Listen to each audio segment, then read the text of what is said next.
What's going on, everybody? Welcome to Owen and AJ Talks, and we're at a very big moment in the reviews of Danny and Ben that we've been really looking forward to get into for a while. And my co-host here is going to talk about it. AJ Talent, how are you today? I'm pretty good. I'm pretty good. Yeah, pretty much since the moment we said we want to review Avatar: Last Airbender, Danny Phantom, and Ben 10, Bitter Reunions and Kevin 11 were like the two episodes. Like that was like our first big milestone that we really wanted to get to, and we're finally here after months of life getting in the way. Yeah, I mean, it Yeah, wouldn't be our channel if life didn't get in the way. So, yeah. um, Originally, because we watched both episodes, we were gonna like a big part of these reviews were gonna be like comparing the two because they're it's very interesting how similar yet different they are. But then we were like, we're gonna make that a whole separate video, and we're also gonna include the Blue Spirit from Avatar once we get to that, yeah, because all three are both like villain episodes. Yeah, we're doing it that way. That was kind of like a very much we had been talking about like those videos are gonna be that way for a while, and then literally right when we went to talk, we decided to pull the plug on that because we haven't reviewed the Kevin 11 episode yet, and we feel like a lot of shine would get taken from that if and the same thing if we did Kevin 11 first and we did this like one would overshadow Right, the because other. we're gonna not talk a lot about Kevin because we haven't done it yet, and then Kevin 11, we're gonna talk a lot about Bitter Reunions. So kind of just making it a separate video would be good. And in that way, Bitter Reunions and Kevin 11 get their own shine, which they deserve it. Yeah, we'll talk about the letter grading at the end, but me and Owen pretty much both agree that Bitter Reunions is the best Danny Phantom episode so far. Maybe the best in season one, and absolutely in the top 10 episodes of the show. Yeah, but Like yeah, it's really we've waited to get to this moment. Um, Now our next milestone is probably I mean I hate to say it, it's probably put us the next episode of Danny, Prisoners of Love. And I'm gonna say that's literally the yeah, next episode. No one us to take us a while to get to that episode. I know, So right? Yeah. Because I'm uh starting a job soon, and oh boy, that's gonna be it's gonna take up a lot of time. yeah. But I feel like yeah, I've been starting a job for like the last like 10 videos. Trust me, guys, I would have started a long time ago, but these guys have been taking forever. But yeah, I'm starting soon. yeah. Imagine that line right there, by the way, just gets you like fired. Like they just find this You know, video. they call me tomorrow, like, by the way, you're fired. And I'm like, I haven't even started yet. And they're like, yeah, exactly. Pete. Yeah. But And then mix it up a little. Owen is reading the wiki. So, Owen, do you want to yeah. give the credit for Danny Phantom Bitter Reunions? Yeah, so yeah, Danny Phantom Bitter Reunions. This is season 1, episode 7. Um and AJ, do you want to guess the air date of this episode? I'm gonna guess.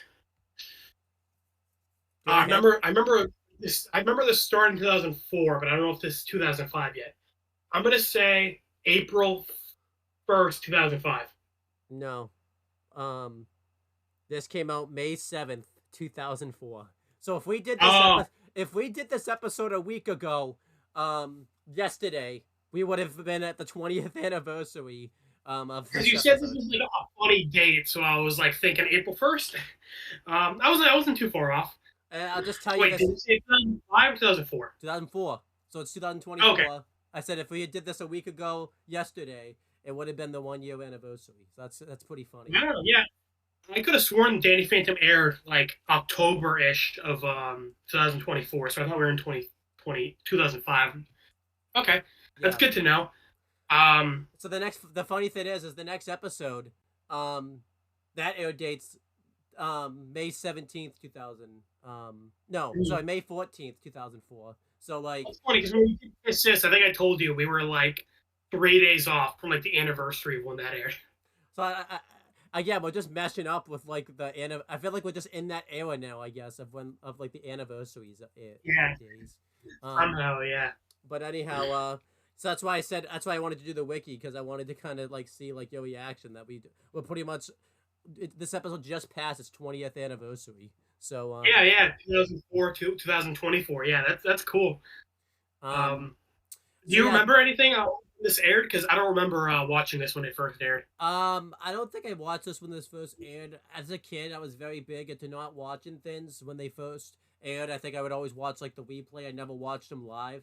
Um, I'm trying to remember if I watched anything like live. I probably never watched it live too because um, I was in that area where I had to take medicine to help me go to sleep at night, and I would never stay up at night. So like I was I was Timmy Turner from that like episode where like you could never stay awake, and he made that wish where like no one could sleep. So that was me as a kid.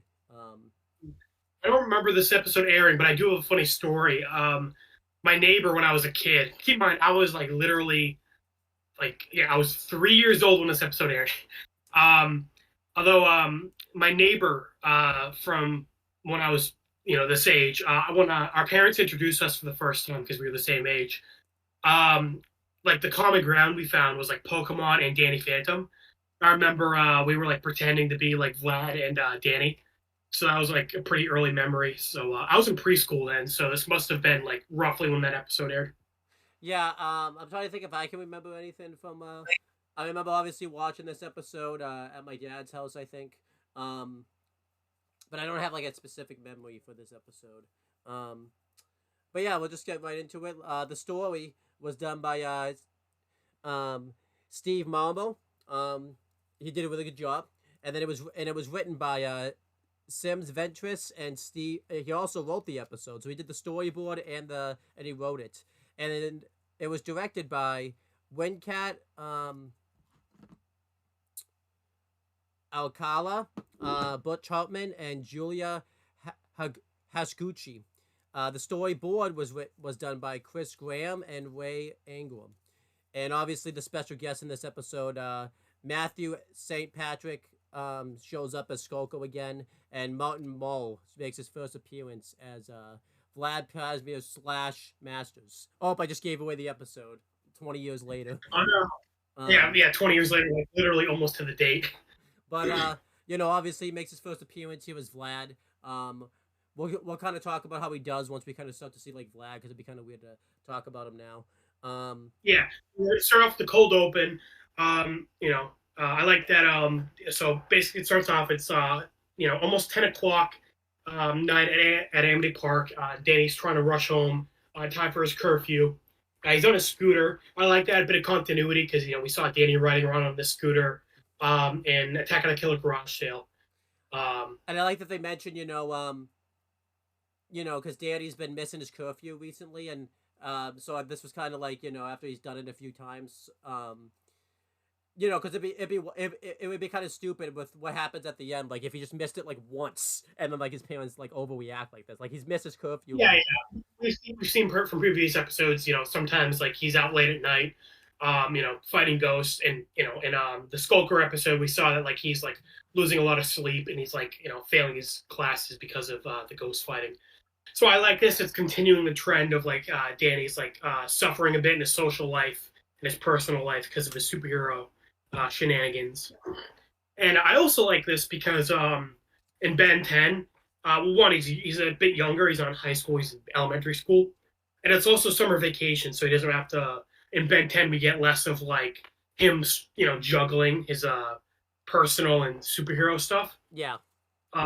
Whereas this is much more like Spider-Man inspired, him juggling like a job in high school, and like keeping up with his friends and his superhero stuff. Even though I haven't seen like much of it when he was in high school, for me this reminds me a lot of the second Spider-Man movie, because that's very much Right. what that movie's about. Yeah, him like struggling to keep his job, and is keeping up in college. Yeah, and obviously like it's funny because I was just telling Owen I love Spectacular Spider-Man, great TV show that has a lot of this. So because you really like Danny Phantom, I think you'll like that. But I just wanted to point it out because it's very Spider-Man. This gives me Spider-Man feels, very inspired by it. What is also inspired by Spider-Man is as Danny's going home, thankful that there's no ghost attacks, he gets his ghost sense. Yep.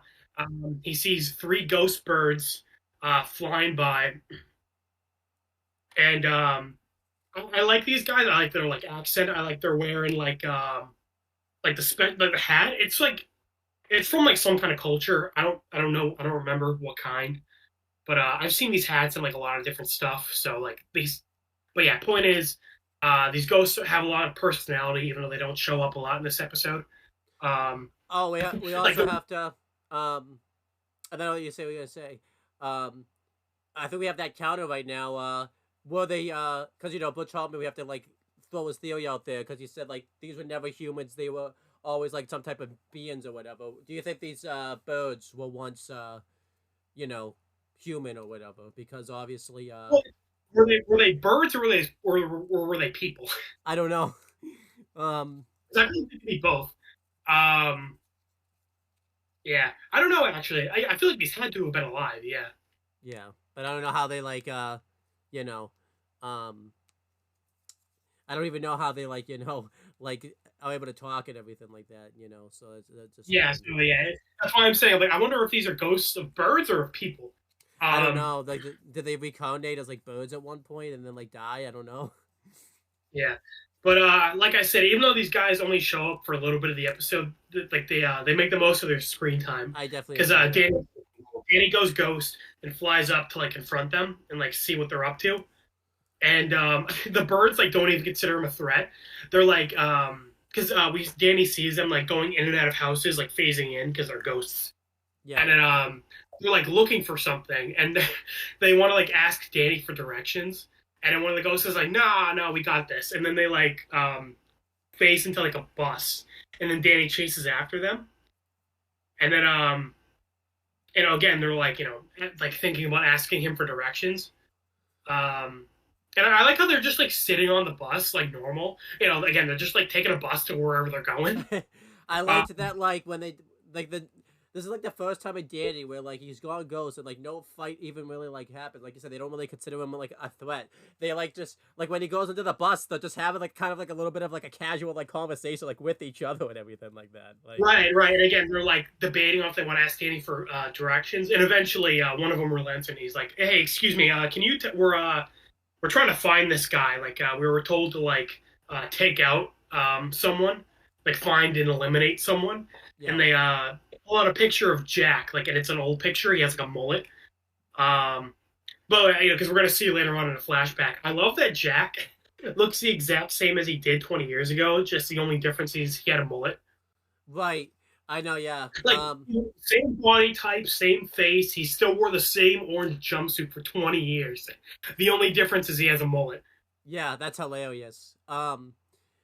It's always it kind of reminds you like like in Better Call Saul, they look the same, but they're probably meant to look younger back then, but because the actors of like age and everything like that, they look older. Or like you know, sometimes like in like the Disney Channel Nickelodeon shows, if they do like a flashback, they won't they'll use the same actors sometimes, but they'll just change up their look a little bit and everything like that.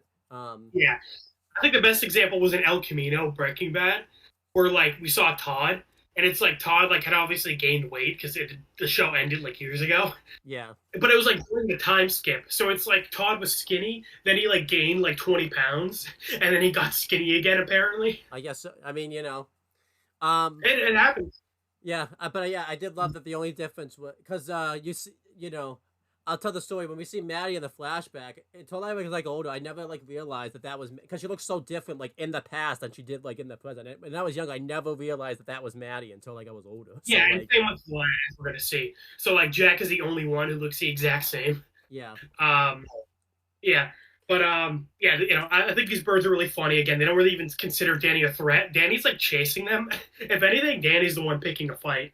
But yeah, basically when Danny sees that these guys are looking for Jack to like take him out, because again, Danny confronted them because they're like going in and out of houses, like looking as we see they're looking for Fenton Works to take out Jack. yeah. Then Danny picks a fight.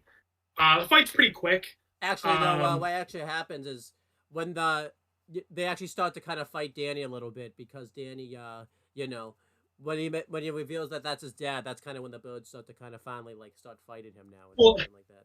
it's funny because Danny's like, that's my dad, and the birds are like, see, I told you he knew who he was.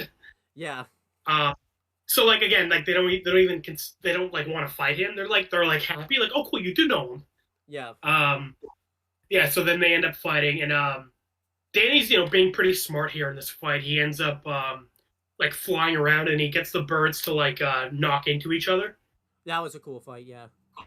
Yeah, I like the one liner he did too, where he's like, "I'm pretty good at dodgeball," and then they hit each other, and he's like, "Well, dodge beak, I guess." Yeah. Um, You had a funny one earlier where he mentioned to the birds like when he first sees them like, "You fellas look lost. Do you plan on keeping it that way?" Like that was a pretty good one. Like because yeah, yeah, typically I always wanted to say that to someone like, "Hey, you look lost. You want to keep it that way?" Like that'd be hilarious to say to somebody. Like, exactly.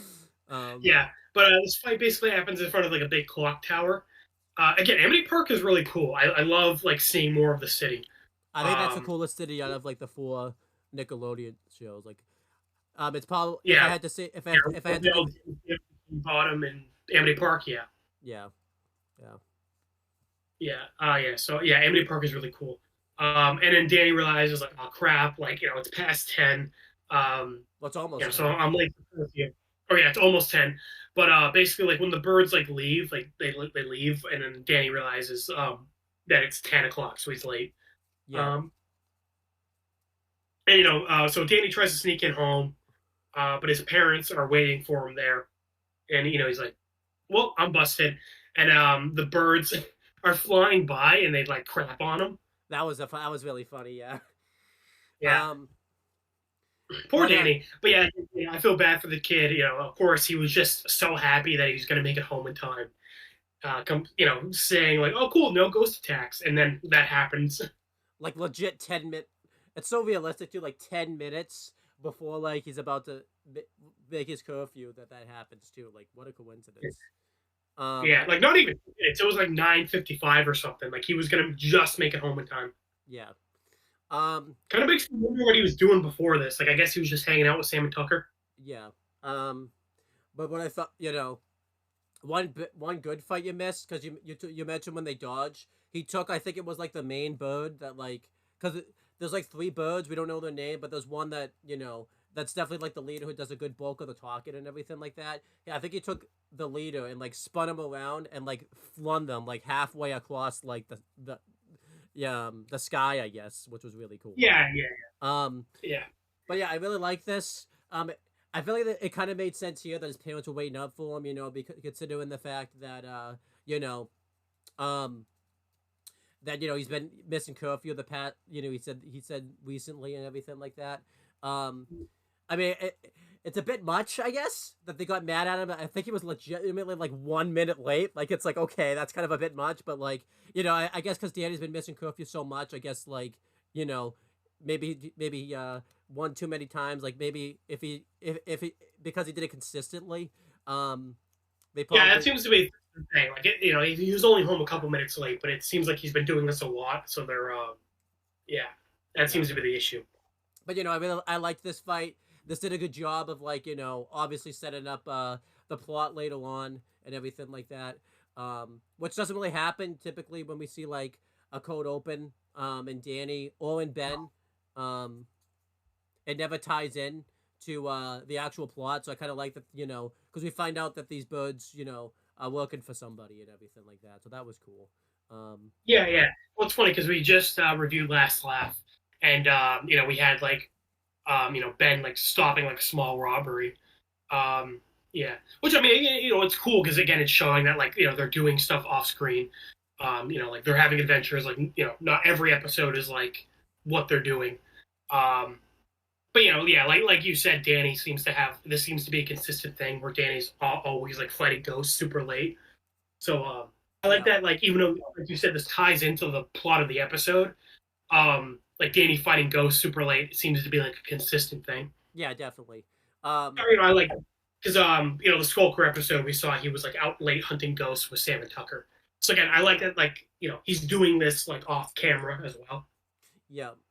Um, so I'll just take these next two things because we kind of fucked up. I was supposed to talk about the cold open, so I'll just take the next two things. So I'll have Were it you back. sorry? Um, but then it cuts to the theme song. Yeah, you're right. Sorry, I got it mixed up. Yeah, but whatever. I'll just do the next two things so that way we're kind of back on track. Yeah. But you know, um, yeah. So it cuts to the theme song. I think we said out of the three shows, well, really the two shows, because Avatar doesn't have like a theme song, but Danny probably has the best theme song, but Ben's really close. Um, I'll go back and forth on which one's my favorite. yeah. Um, but then you know, when they come back the next day, everyone's kind of having like, I called it a family meeting in my notes, but it's not really a family meeting. But I think everyone's just kind of there. But like I kind of called it a family meeting because you know Jack and Maddie like you know scolding Danny for basically how he's been acting lately because you know lately you know he's been coming home late. He's been you know basically been putting off his chores and he's also you know his grades have been slipping, which I actually kind of like that his parents even like realized it type of thing because like you know that was a big thing in the Skolko episode, so I kind of like that like you know like It's also going to be a big thing later on in Teacher of the Year, that episode. yeah So I like that. That's like been a consistent thing. But I also like how like Matt is listing off things and Jack just keeps repeating like you're skipping on your chores while he's working on this machine. And Danny's like, you said that twice. And Jack is like, yeah, because when you skip out on them, I get stuck with them. yeah. So that's funny. I mean, if I was Jack, I'd probably say it twice too. Like, yeah, I get stuck with your chores when you don't do them. Yeah. And you know, Danny even says like, you know, look, you guys don't know what it's like to be a kid today. Kind of trying to get somewhat of a defense for himself, but like his parents see right through it, basically saying like, you know, we were teenagers at one point. There's nothing that you're going through that we're not going through. And I actually like when Danny puts his like hand on like the arm of the couch, like you know, it accidentally goes intangible, so it kind of shows you know that like you know, his parents don't really know what he's going through. So I kind of like that you know that they kind of brought that back. And then Yeah. Jazz actually defends Danny here, mentions that the reason that Danny can't really relate to you guys is because you never really shared like your past with them, like you know how you guys met, uh, you know where you guys went to high school, your prom or anything like that. And I actually kind of like this because like Danny's kind of like yelling at Jazz a little bit, but like in a way, Jazz is actually like defending Danny, which I thought was really cool. I do like again, Jez is a little preachy. Like, obviously, like, she's just like kind of pinning the blame on her parents. But like, she is trying to stand up for Danny a bit, which I like. Yeah. But you know, this kind of gets his parents thinking, and you know, this gives Jack the idea that the college reunion's coming up, and you know, they decide pretty much to make it a family trip. Pretty much, they're gonna take the RV, which sometimes they call the RV and sometimes they call it the Ghost Assault Vehicle. I'm pretty sure that's pretty consistent with the show.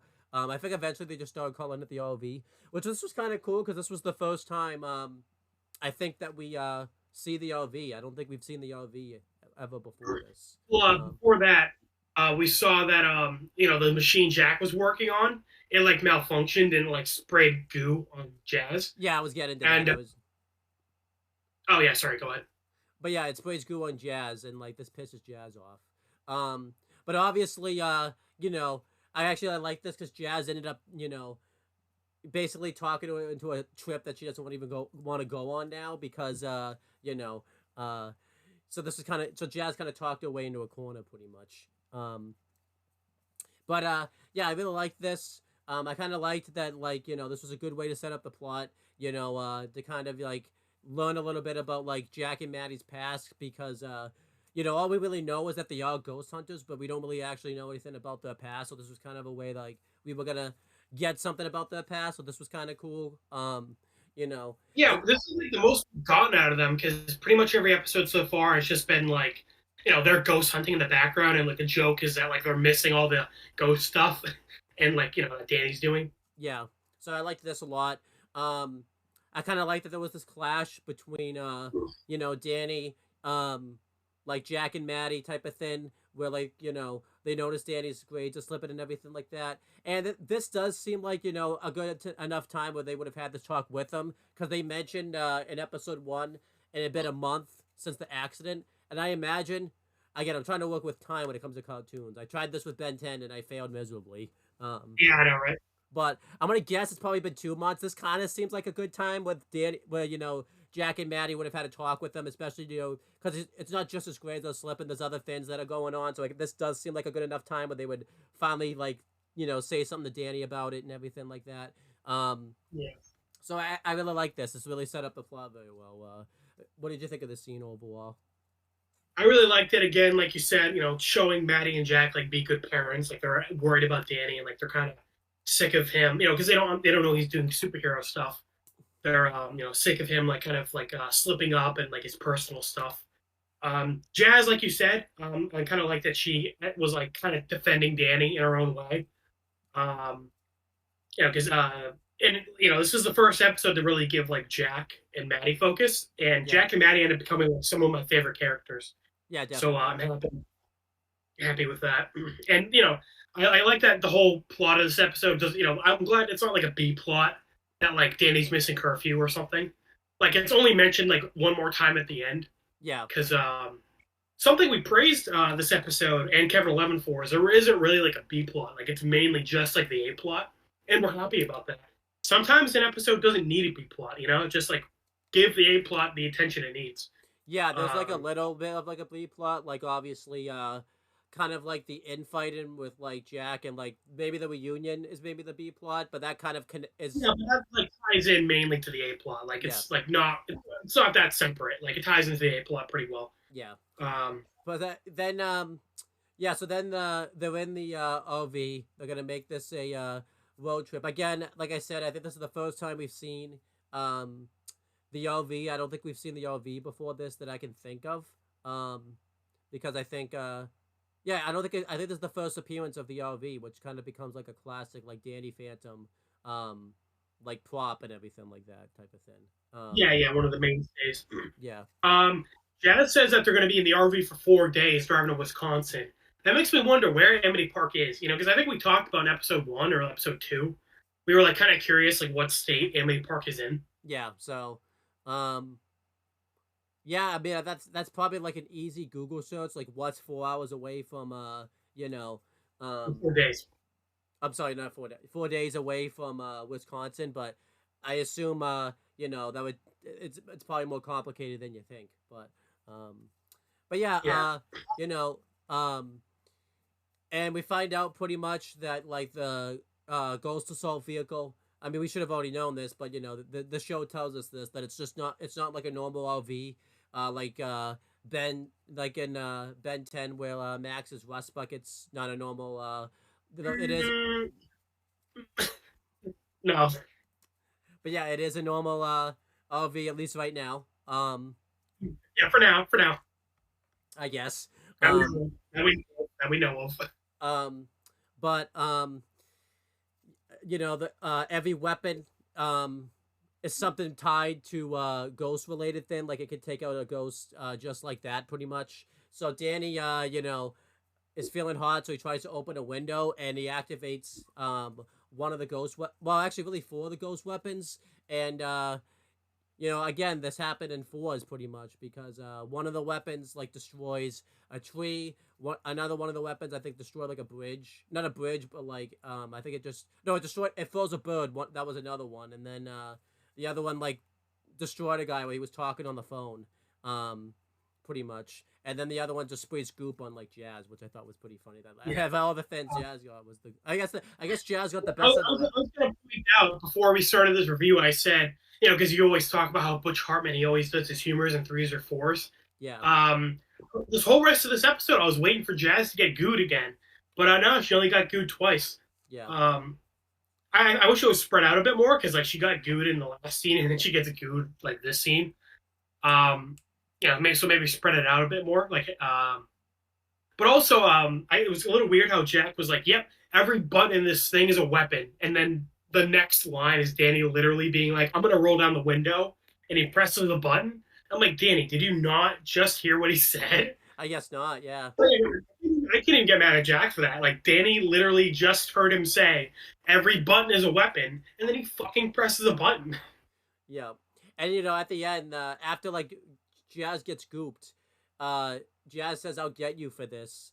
I feel like too, you're probably waiting for the moment where Jazz is gonna get him back, but it just never happens. Which I don't really think it needed to happen. I kind of like that they, because I feel like in Ben 10, I feel like they would have, because later on, like in Hunted, Gwen got Ben back for it. I'm kind of glad that like that just didn't happen here because it was a Yeah, little yeah, weird. that was like, like, yeah, she got sunblock poured on her by accident, and like she ends up pouring sunblock on him at the end. Yeah, Yeah, that was like pretty unnecessary. We didn't need that. So yeah, I'm kind of glad this was just like a one and done. yeah. So then Uh, let's. Oh, go ahead. I was gonna say I like how like we get a bit of a time skip, like showing because Jazz says we're gonna be on the road for 4 days. I like that we see that they're like at nighttime they're parked at a rest stop, Yeah, and I like how they're like packed like sleeping next to each other in the back of the RV. yeah. So yeah. Jack. Basically tells everyone to get some rest because tomorrow, um, you know, they're going to meet Vlad Masters, and he mentions that it used to be his old college friend and everything like that. I was gonna say roommate, but I don't think it was ever clear that they were roommates. They could have Oh been my though. god, they were roommates. I mean, it would be unlikely. So, I imagine that Vlad is in love with Jack and not Maddie. that'd be funny. That's where that joke came from, right? Oh my god, they were roommates. Oh, really? Like the joke were gay. Yeah. I didn't even know that actually.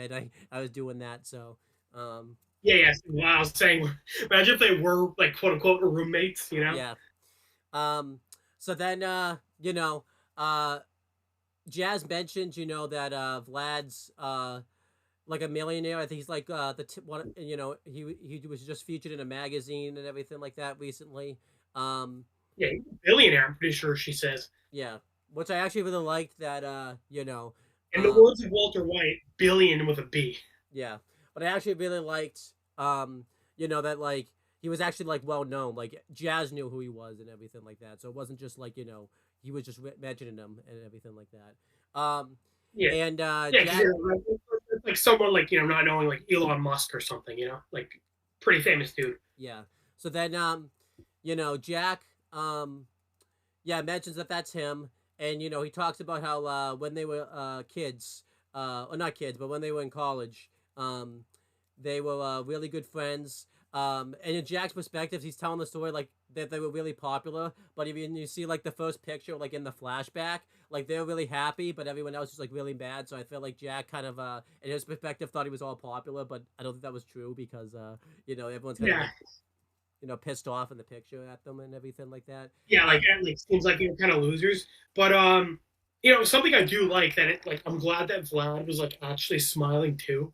Yeah, Like because again, Jack's like misremembering, like he thinks everyone loved him, but it seems like everyone didn't like him. Because later on we meet someone else who he was all happy to see her, but she was like, oh god, it's Jack. yeah. Um, but in the picture, Vlad is also smiling, so it seems like Vlad like genuinely was like his friend, I like feel like, Jack wasn't just he was his friend, like they were actually friends. and I'm glad the show didn't take that approach because I feel that's definitely something like later stages Fairly Odd Parents season Butch I Hartman feel like probably don't. I feel like season 3 of Danny Phantom would say like Vlad always hated him, but no, I'm pretty sure I'm glad they kept it that Vlad did genuinely like him. Yeah, Actually, in Ultimate Enemy, something I loved was Vlad kept the picture of the three of them, yeah, that and was he cool. like he said that it's sad. He said it took him like 20 years to like realize what a fool he was, Yeah, and like he actually does like miss Jack and Maddie. yeah, that was cool. Um, but yeah, then we see like the next shot. He kind of talks about like how they didn't become friends anymore. He mentions that they were conducting an experiment, because they were both studying science, which I actually kind of liked that they were both studying science, which was really cool. Um, Yeah, and I did kind of notice this. I think this was kind of meant to be like, I mean, obviously, a little attention to detail. I don't think it was the same picture, but like they had like Jack like in the corner shot, like smiling with his mullet in that like flashback, like in the beginning of it, which I thought was kind of cool. yeah, yeah. Kind of good little touch to kind of like reveal that like Vlad was going to be the villain, which I know that was going to be obvious anyways, but I kind of like that it was revealed, but you don't really notice it until you watch it back like a few times. And Yeah, like the picture that we see here is like the picture that the birds were carrying around that's like ripped. yeah, Yeah, and I pointed out before, I like how like Vlad and Maddie like look younger. They're wearing different clothes, different hairstyles. like they look younger, whereas Jack like literally dresses and looks the exact same. He just has a mullet. Yeah. Um, So yeah, in the past, obviously, we find out more about this later on. So we're obviously saying this with the benefit of hindsight. But what Jack is building here is basically like a demo version of the Ghost Portal that we know now. Obviously, I don't think we were meant to know that. Like if we just watch this episode, but I feel like you can get the implication that that's what it is. But I'm obviously saying this, seeing the episode because they go back to this later on. well, So well, we see well, because the flashback has Vlad like skeptical, and he's telling Jack that like this experiment's not going to work. yeah, And then Jack says like, "No, bogus, V man." I like how they talk. They talk like like it's the '70s or like a parody of the '70s. yeah, And Jack says that like this machine's gonna punch a hole right through the ghost dimension. So like the way they're talking, it seems like this is a ghost portal. yeah. I like how small it is. Like it's like it can fit in their hands. Whereas obviously like the modern day ghost portal is like big and like you would walk through it. Yeah, that was cool. But so then, Vlad's like staring at the machine and everything like that, and then Jack and Maddie go over to basically power it up, and Maddie points out to Jack that like the calculations aren't that the calculations basically don't look correct. Um, which is gonna tie into a later episode, obviously, because we find out why that's the case. Yeah, Which I actually kind of forgot but when I watched this episode the first time. I thought they showed that scene, but because I was misremembering. But no, they don't actually show why the calculations are correct. But yeah, Jack then yeah. goes, basically tells Maddie Banzai, and yeah, he powers up the machine, and Vlad's staring right at it, and the machine powers up and just basically blasts Vlad like right in the face, and yeah, he basically gets wiped out by the machine pretty much. And then You say wiped out like it fucking killed him. well, kind Imagine, of, imagine that like it blows his head off and Jack goes to jail for murder. but it kind of killed him, sort of. Okay, Oh yeah, like half to him. but yeah, so then Yes, that hair turns white, and yeah. Well, I was gonna point this out that I like how Vlad's human hair turned white, and as we see later on, his other half has black hair. So like a reverse of Danny, where yeah, his hair stayed black, but when he's ghost, it's white. and when Vlad's covering his face, and when he when he uncovers his face, it's revealed that he got ectoacne. And at this point, Jack's narrating what's going on, and it's revealed that he developed a case of ectoacne, and basically we find out that he was in the hospital for like I think he said what a few months. It's been a few years. Oh, a few years. Okay, and Yeah, basically, that's why coming back to this, I forgot, and Vlad mentions it later, and I'm like, oh wow, yeah, I can see why Vlad's pissed. yeah, Well, it's funny. Jack even says like, it killed his social life too. Like he says, you know, like yeah, he spent a few years in the hospital and like killed his social life. I'm like, damn, yeah. that's pretty brutal. But really great backstory here. It was really awesome to get to learn about a little bit about Jack and Maddie's past and kind of learning about who Vlad Masters is and everything like that. And obviously they do the typical thing in like a Butch Hartman joke where but this one I thought was really well timed where like Jack mentions that like ever since that day him and Vlad haven't spoken, but he says that like I think it's revealed here too, right? That maybe it's revealed later on that like the reunion's taking place at his mansion. I think they mentioned it. Yeah, because they just like there's a reunion going on. It's like being held by Vlad, and then he says like it's being held at Vlad's mansion.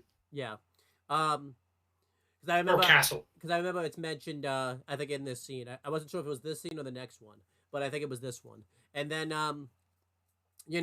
they do the kind of the typical Butch Hartman joke where the character will say one thing, but then the opposite happens. But actually, for some reason, he seems to get the timing better, I think, in Danny Phantom. He says, like, yeah, but I'm sure when I see him tomorrow, all is going to be forgiven. Well, what happens, AJ? What happens when they see him the next day? All is not forgiven. Well, I thought the joke was pretty funny because, Jack just explains that, like, he caused Vlad to be in the hospital for years and, like, ruined his social life. And then they haven't talked in 20 years. But then Jack immediately goes like, "Yeah, but I'm sure, but we're gonna get along great tomorrow." And then we see like Danny's like expression be like, okay," like Yeah, Danny's like, yeah, about that." and I think that's why this Um, joke worked, because like it's not even really a joke. I think Jack genuinely thought that like I don't think Jack was even joking. I think Jack was like hoping that like you know it was yeah, funny. yeah. So yeah, obviously like Jack just explains all this horrible stuff, and he's like, "No, but it's the one under the bridge now." And Yeah, then obviously we get Danny's expression of being like, okay." yeah, Yeah, I thought that was good timing. Also, I liked how Vlad, when he screamed, getting his face blasted with ecto energy, he screamed bogus. yeah, You know, like again, yeah, I like them like parodying like '70s like slang. yeah, Um, and am I talking about the next scene, or is that you? yeah. You are. Okay, cool. We're on Yep. track now. So, yep, cool. So, yep, it's it's the road trip is past. The Fentons pull up in the RV up to Vlad's castle, and Vlad, being such a nice guy, we see him in the shadows, totally not looking like a villain, and he Yeah, steps out of it. He says Jack, Maddie. He gets all excited to see Maddie. Like so good to see you, and he welcomes Maddie and the two kids in. But then he slams the door in Jack's face, and I like how Jack takes it in stride. He's like, hey Jack, Vlad, can you open the door, Vlad? because I think he locked it behind And him too. He locked him out. Like, yeah, I like how the next scene, like Jack is still out there. Like because sometimes a joke won't last and won't extend it into the next scene. yeah, Um, like the next minute, Jack is still outside. Um, I really like the music so here though. Like, it's all like, even though Vlad's like in the shadows, the music is still like kind of like cheery a little bit and everything like that. I liked how you could like always like a little thing. I kind of like that you could hear the footsteps of everybody when they were like climbing the stairs into like into Vlad's castle and everything like yeah, that. good sound design. I'm really gonna praise the music they use later on with when we first meet Plasmius. Um, so yeah, we go inside to the entrance of Vlad's castle, and we see it's like all green and yellow, and Jazz is like kind of like ripping into it a bit. She's basically complaining that like all this money and you couldn't like hire an interior decorator. Yeah, Like, why is everything green and yellow? But I like how Danny's actually the one to like defend Vlad. He says that like, hello, he's clearly a Packers fan.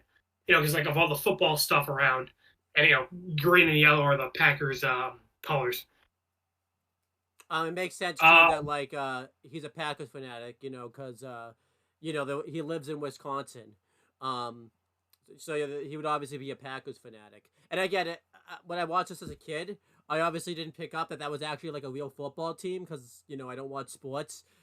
Um, and it's kind of cool, because that was actually like a legitimate like football team now. Like, so it's like kind of cool that Danny Phantom's like mentioned in like real stuff. Like, they didn't like call it like a different yeah, name. they're not trying to make up a football team. Yeah, yeah, it's cool that like Danny like takes place in like our world, quote unquote. Yeah, Um, Yeah, and I like how Danny calls him a fanatic, and then Vlad's like, "Well, that seems like such a like a negative word, but yes." yeah, um, and then Vlad like picks up a signed football from one of the famous. Oh, actually, that happens in a little bit. Uh, um, at first, Jazz is still ripping into this guy. Fucking Jazz just met this guy, and she's like, "Your house looks ugly, and also like if you have all this money, why don't you just buy the team?" yeah. Uh, I and like the, Vlad has been really calm so far, but then when Jazz says that, he like gets set off. He's like, because they're owned by the city of Green Bay and they won't sell them to me. So clearly, like he's tried to buy them, yeah. but the city owns them, so they won't sell it. That was pretty Um, cool.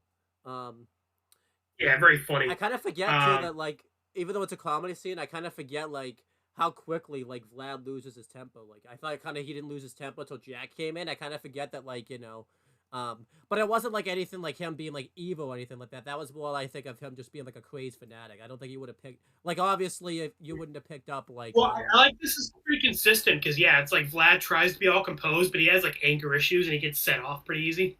And you kind of saw that in the Um, past a little bit too. Like he was kind of like he wasn't pissed in the past, but like you know he was like telling Jack that it won't work. Like he wasn't getting pissed like he was now, but he kind of had a little bit of anger issues. Like it seemed like in the past a little bit too, and yeah, everything like that. So I kind of like that. That's pretty consistent.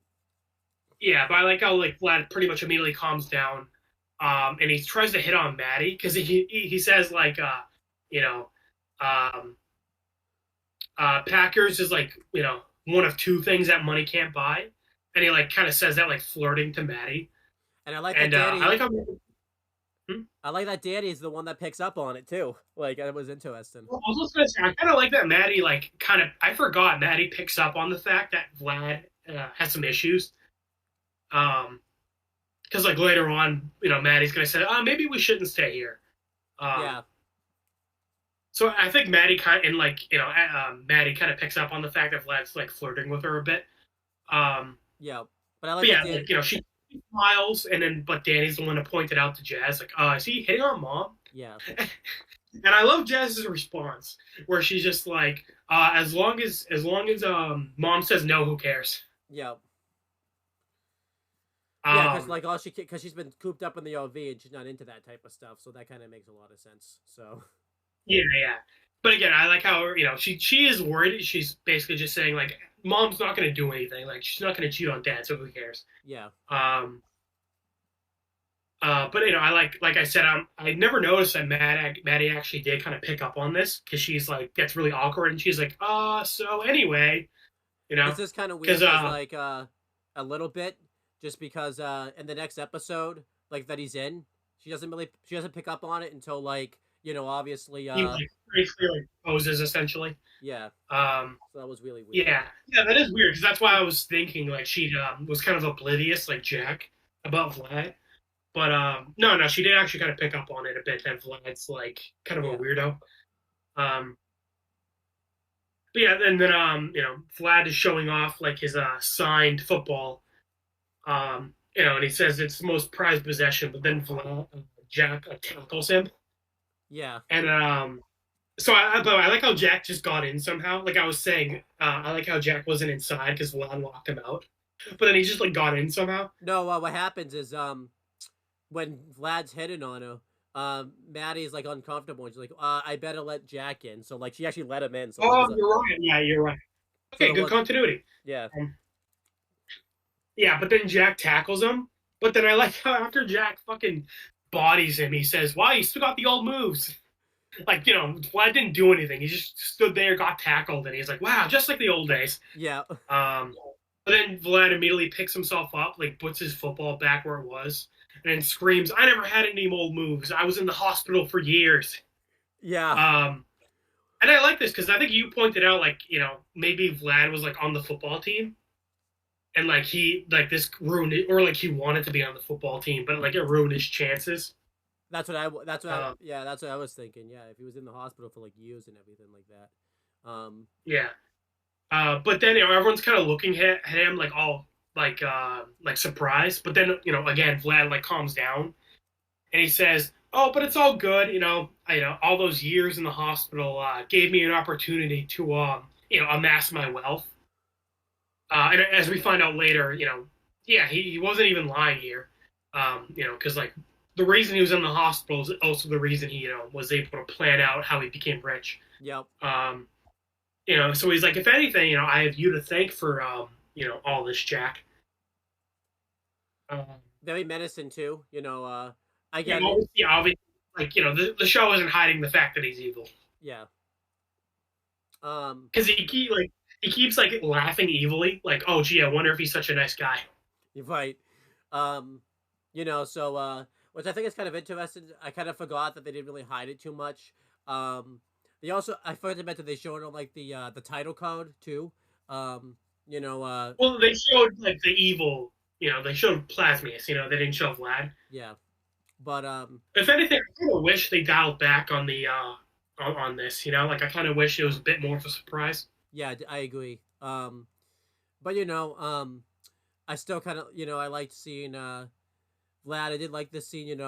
Um, it kind of makes sense that he'd act this way because he only really acts this way towards like Jack and until like Jazz when when she keeps like ripping into him. So at least it's not like it's not it's still it's completely on your face, but it's not, at least he's not like yelling at like everybody and everything like that. Because then that's like okay, that's too Yeah, much. yeah, yeah. He's being nice to. Well, obviously he's like hitting on Maddie, and he's being pretty nice to Danny and Jazz, and then it's like only Jack that he's like getting pissed off at. Yeah. Yeah, but because she can tell Vlad's like holding a grudge a bit. She like says, "Hey, maybe we should like find somewhere else to stay." But Vlad insists that they stay the night. And Jazz is cool with that because again, she's like, "Hey, as long as Mom doesn't cheat on Dad, I want to have a shower." Yeah. They've been in the RV for like 4 days, so they agree to stay. Well, Jack is like, "I don't know," but then Vlad points out this castle used to be owned by like the Dairy King, and then his ghost might still haunt these halls. I like that. Even though they haven't seen each other in 20 years, Vlad knows exactly what to say to get Jack to, stay. Yeah, that was cool. I also liked that this wasn't just a throwaway line. They come back like they come back to this like later and everything like that, which was good. But I like that you could see like Vlad's definitely like manipulating like Jack because that seems to be like he's very strong, but the biggest strength is that he can easily manipulate people, and everything like that. Mm-hmm. Yeah. So again, I kind of wish this scene hit a bit more the fact that Vlad was evil, but overall, good introduction to him. We get his motivations and like pretty quickly like what he's about. Yeah, definitely. So we got his flashback before we even met the dude, so we kind of get the idea. Okay, he was friends with Jack. He's in love with Maddie. The experiment, that Jack did ruined his life for however long. But now he's rich. Yeah, and he's obviously scheming because he wants Jack to stay there. Obviously he's not hiding the fact that that he dislikes Jack much, but he wants Jack to stay there. So obviously he's like plotting something. Yeah, we don't know what it is, and this does make you question like, is this... He claims that the reason he's holding this reunion was that he wanted to reconnect with Jack. Yeah.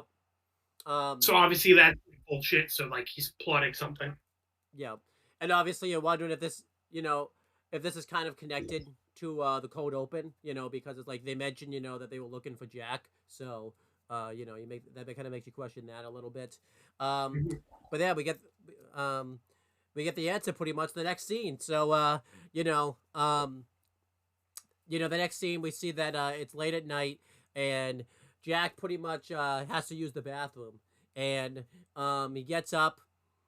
I like how he just knew too. He just is like bathroom, like he doesn't get up like in immediate panic. Like as a kid, I would say that all the time. Whenever I had to use the bathroom in the middle of the night, I would spring up and go bathroom.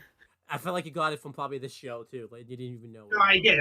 That's where I got it from. Yeah, but like Jack just knows that that's the exact time he has to use the bathroom because he's not like in a panic or anything like that. But whatever. And then, Jack's walking down the hall of the castle, and we get the answer that this is connected to.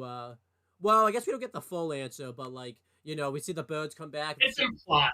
Yeah, and the birds are about to kidnap Jack. I don't know what they were gonna do with him, and then Danny's ghost sense goes off while he's sleeping. And I like what he says here. He's just like, oh, great, just what I need. I work and vacation. I just love that, like, Danny just treats, like, anytime he has to go ghost now, like, just like, work, kind of, in a way. Like, work, yeah. Like, I like how witty Danny is, Yeah. I think he said out of everyone, he's probably the best when it comes to, like, his wits and everything like that. So. Yeah. And again, like you said, I kind of like how Danny's just, like, done with all this bullshit, Like he's treating this like work.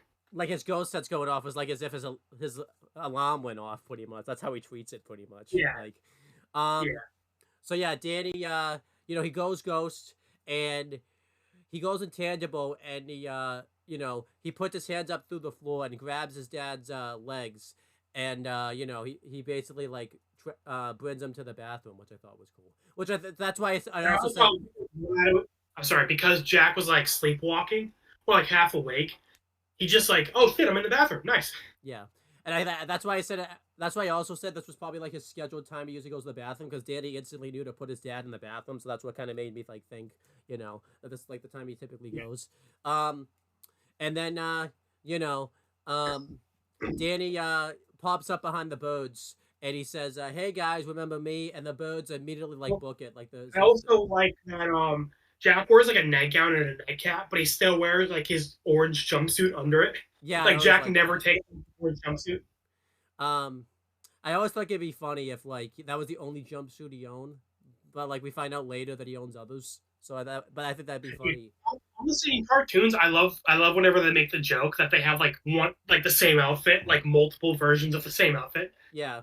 So like SpongeBob Like has that. Fairly Odd yeah, Parents. yeah, it's like a whole closet of like the same outfit. Teen Titans, I loved one episode. Like Robin has a whole closet of like the outfit, and all the other Titans are like wearing it while he's gone and like Um, dressing up as him. Rugrats has that. You always see them have like multiple outfits of the same thing. Um, I think Jimmy Neutron also did that joke where he has like his closet's filled with like the same pairs of pants. yeah. Um, I don't think Ben did it because obviously, it's a summer vacation. That's No, well, I think they make the joke that like he's been wearing the same shirt all summer, but like I don't think he has multiple versions of the same shirt. yeah. Hey Arnold. Hey Arnold did it. Yeah, okay, I haven't watched Yeah. my channel. Yeah. I'm trying to think of other ones that did it. Yeah, I can't think of any other ones that would have Well, done. pretty common joke in cartoons, but it's a classic. I love it. Yeah. But yeah. So then, yeah, Danny pops up behind the birds, and the birds immediately book it like they're afraid of him. Danny's obviously confused by this because he saw them like 4 days ago, maybe 5 days ago, and they weren't really afraid of him. So he's kind of surprised that like how easy it was. But I guess this was a trap because immediately behind him, we see the ghost from like the main title code. Um, and Well, well, I was gonna say, well, you say it was a trap, maybe, but as soon as Danny gets Jack to safety and he goes back to fight the birds like get scared and like fly off, and then Danny's like confused, like he thinks the birds are scared of him, but then he turns around and then yeah, like you said, they see the ghost from the title card. yeah.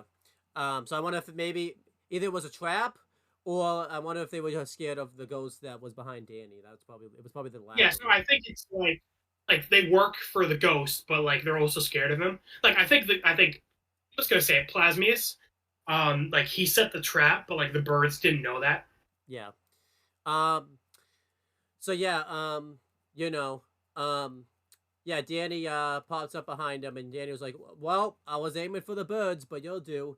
And he immediately flies at Vlad, and you know, Vlad catches uh his hand, and he tosses Danny like right into a wall. And Danny kind of like didn't expect that, obviously, because he's never dealt with someone fast. So Danny at first was like, "Okay, I better stop fooling around." And then when Danny's flying at him, the ghost from the title card grabs his neck and just slams him right down onto the mat. You already called him Vlad. Just let's just keep going with Vlad. Yeah, it's not as bad. I did a Friday the 13th episode, a movie review one time, and like one time they would you know, what it was meant to be the killer Jason, and it was like in like his viewpoint, but I gave away that it was like not even him by accident. I just yeah, Oh, really? so yeah. That's funny. Um, Um, but yeah, anyhow, but so I like that. Like I'm pretty sure like Danny's like the triumphant theme was playing. Like oh yeah, Danny's about to kick some butt, but then just Vlad catches it and shocks him. Like I get it, nice subversion that you think oh Danny's gonna kick some butt, and then Vlad just like tosses him away like nothing. yeah, and Vlad notices that this is like Ghost Year One, because when Danny shoots like his ghost lasers, and Danny just got this power like the last episode, his green Well, before that, I like that. He tosses Danny on the floor the second time, and he says, "Yeah, you're Danny Phantom, right?" And Danny's like, "You know me?" And Vlad's like, "Of course I know you." yeah, Well, I want to like that because that's we saw a bit of that in the Poindexter episode. That Danny has like a reputation, yeah. So that was good. Um, and and yeah, I like the music that's playing in this scene. It's like creepy and sinister. Um, and also like Vlad like phases like through the wall, like they leave the hallway and into like this like library area. Uh, there's one bit too with Danny shooting his ghost laser. What was cool was Vlad makes like, because we haven't seen this before. He makes like a shield, to like block it, which was really cool. I liked that. Like, Or I was just saying it happens like Vlad talks a bit and then he does that. yeah, Um, and then do you want to talk? Say how like Vlad like is talking about how like he's mocking Danny. He says like you're the ghost boy who uses his powers for good. Like he says it like mockingly, yeah. So and he's Vlad, like, yeah, and he says like, don't you want to shove me in your ridiculous thermos? Like he knows about the ghost thermos. um, yeah. So Vlad, yeah, he phases into the next room into his library, and he basically is mocking Danny that he only uses powers for good, and he mentions that everyone all around the ghost zone talks about him, and he talks about how he uses his powers for good, and so we basically find out that he's a bad ghost and everything like that, and he mocks Danny Yeah, saying who that would have guessed? he mocks Danny saying that asking him if he's gonna shove him into his thermos, and Danny tries to get all tough because and be like, I don't want to fight. I know I don't want to fight you. Yeah, he does say that. I don't want to fight you. And Vlad kind of mocks him and he's like, yeah, no, you don't. And then he immediately shoots like a I ray. love that line. Yeah, because again, like you said, Danny kind of says it like all tough, but he's like backing away from Vlad because Vlad's like getting in his face, and then Danny's like, I don't want to fight you, but he's like backing away, and then Vlad's like, no, no, you don't. Yeah. Like I love that line.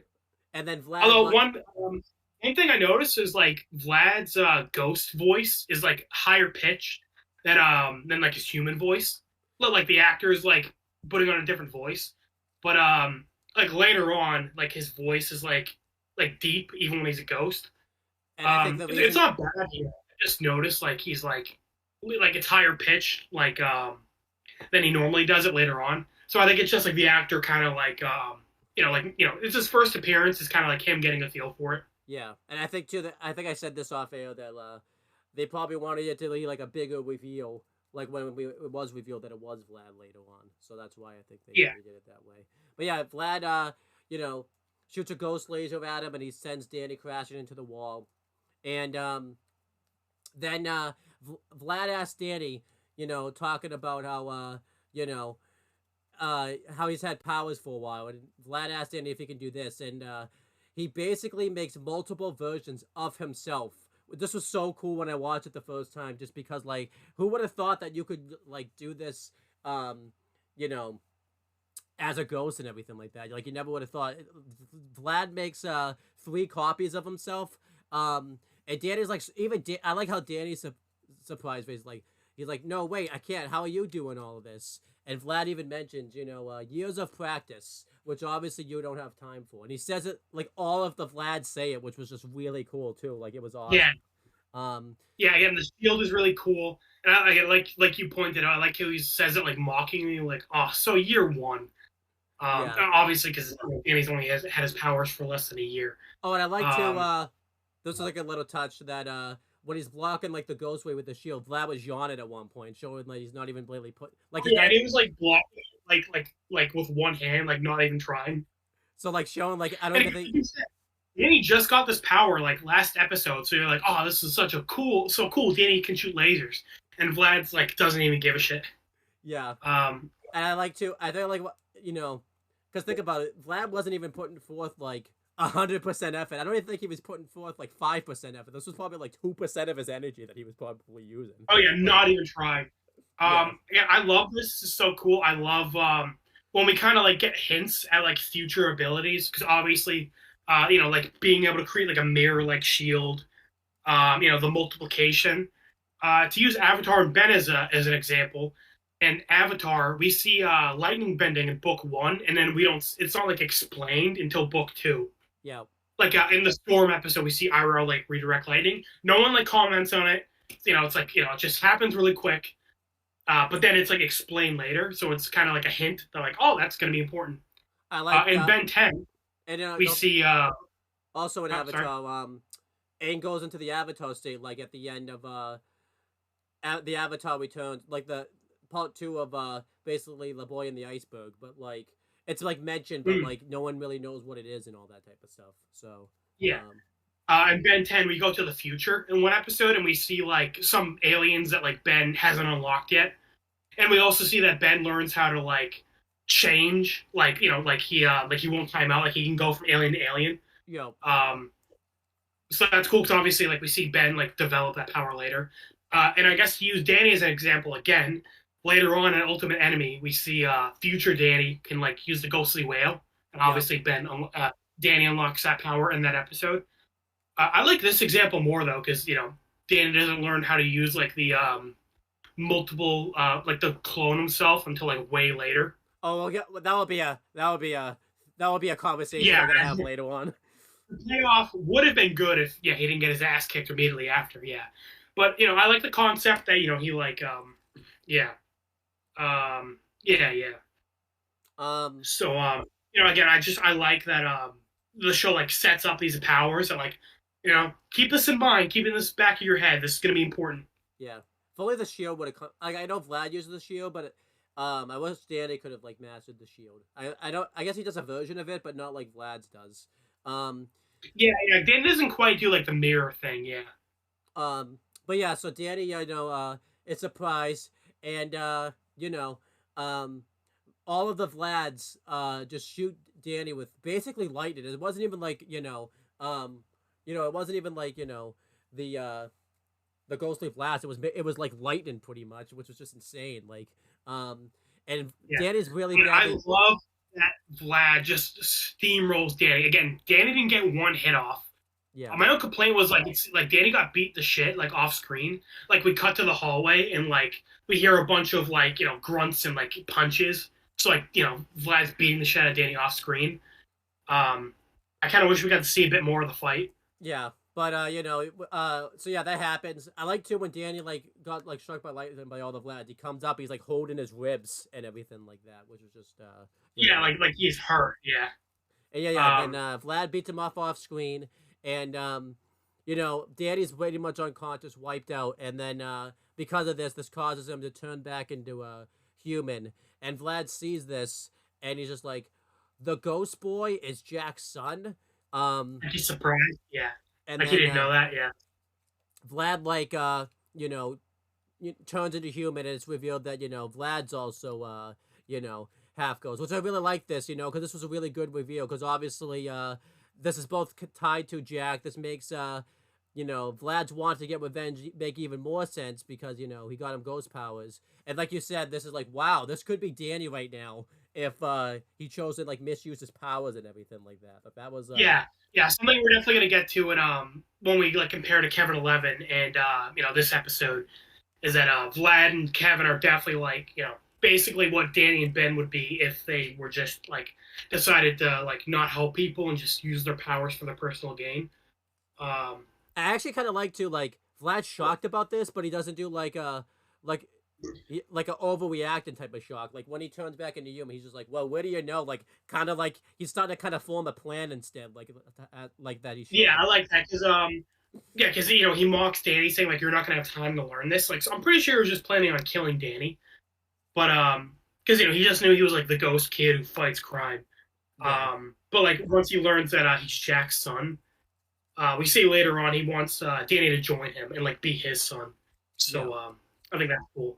yeah. But this was a really good Yeah, like reveal, a really good fight. I really like this fight too because this kind of shows like because we've seen Danny the last couple episodes like learning his powers and he was starting to get better with his powers. This kind of showed that like Danny's still like not even like close to really mastering his powers or anything like that. I feel like we kind of needed like a fight this like was this. a showing of like what Danny could eventually be like if he like eventually learns how to like master his powers. Yeah, so I really liked this a lot. Yeah. Um, yeah, and then also, like I said, Vlad probably could have just killed Danny right here. He was human, he was unconscious, he beat him like easily. But next scene, Danny wakes up in his room. Um, and I mean, do you want to still explain this? Yeah, so Danny wakes up, obviously like I think he was expected to be like in a trap or something because he wakes up, he's immediately like saying "get away" type of thing. Like he's thinking like, I don't know what Danny was thinking. He thought he was gonna get like kidnapped. I think he thought he was gonna get wiped out. But when he wakes up, like Danny Yeah, like he probably thought he was like captured by like Plasmius. Yeah. yeah. But like when he wakes up, like he's like shocked that like he's in his bed, like in his room type of thing. Like I think Danny was like, what happened? Like I I think all the It was weird. He's not hurt anymore. Um, yeah, I always thought that was kind of like a continuity error a little bit. That like it always kind of seemed like when Danny got hurt as a ghost, it wouldn't carry over to like him being a human. Um, but sometimes if he was hurt as a He was all injured as a human, like he had like bruises and stuff. But then he wakes up in his bed and he's like fine. yeah, um, that's like a cartoon like continuity error mainly than the Danny era. Well, also I was confused because I thought maybe Danny thought that was all a dream because he just like goes back to bed. Yeah. Well, Like he just like okay. So I thought maybe he thought it was a dream. But I don't think so. I think what happened is like you know, Vlad comes in and because Danny's like asking what happened, and Vlad was just like, I was about to ask you the same question. Um, and I think some time has passed. I don't think like I feel like maybe a couple hours has passed. I think Danny. Well, yeah, because Danny was knocked up. Presumably, this is like later. Yeah. Yeah, and you know, Danny like lies pretty much and says, I must just be one out from the card trip. I'll be okay in the morning. And then Vlad's just like, all right, what's a little scale among friends?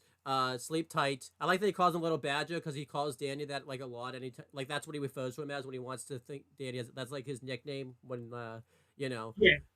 And again, I also like to Vlad, Danny's like not even a threat.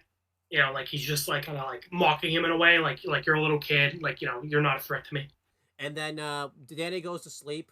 So yeah, that is kind of confusing that he went to sleep. But I thought at first when he was just lying to Vlad. But that was kind of weird that he went to sleep like as if nothing was wrong and all that type of stuff. But yeah, like you figure he would have like tried to look around the castle again and like figure out where Vlad went. Like Ghost Vlad. But anyhow, Vlad, when he closes the door, does like an evil laugh and just basically tells like Dan, is saying to himself, yeah, yes, sleep tight, and then basically showing that he has something planned for like Danny. But I kind of like this because now like it shows that like Danny still doesn't even know that Vlad's like half ghost. I mean, which was obvious, but like I kind of like seeing this like little relationship now. Between Danny and Vlad now with like Vlad knowing that Danny's half ghost, but Danny not knowing that Vlad's half ghost, which I thought was kind of cool. And we saw them. Yeah, I was gonna say because we just got Kevin 11, and a big part of that was like Kevin and Ben like becoming like best friends like really quickly, like they get along really good. Yeah, I wish we got a bit more of Danny and Vlad interacting, because like obviously like they don't like each other at the end of the episode, or well, Danny doesn't like Vlad.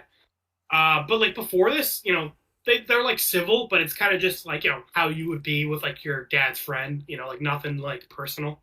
But I think at the end of the day, that's kind of like I think what the relationship kind of would have been had like Danny not been half ghost or anything like that. I think because I'm not really close like with any of my dad's friends, right, or my mom's friends, so I feel like plus too also Vlad's I think it would have been cool if like earlier in the episode, we just saw that like Danny and Vlad had a lot in common.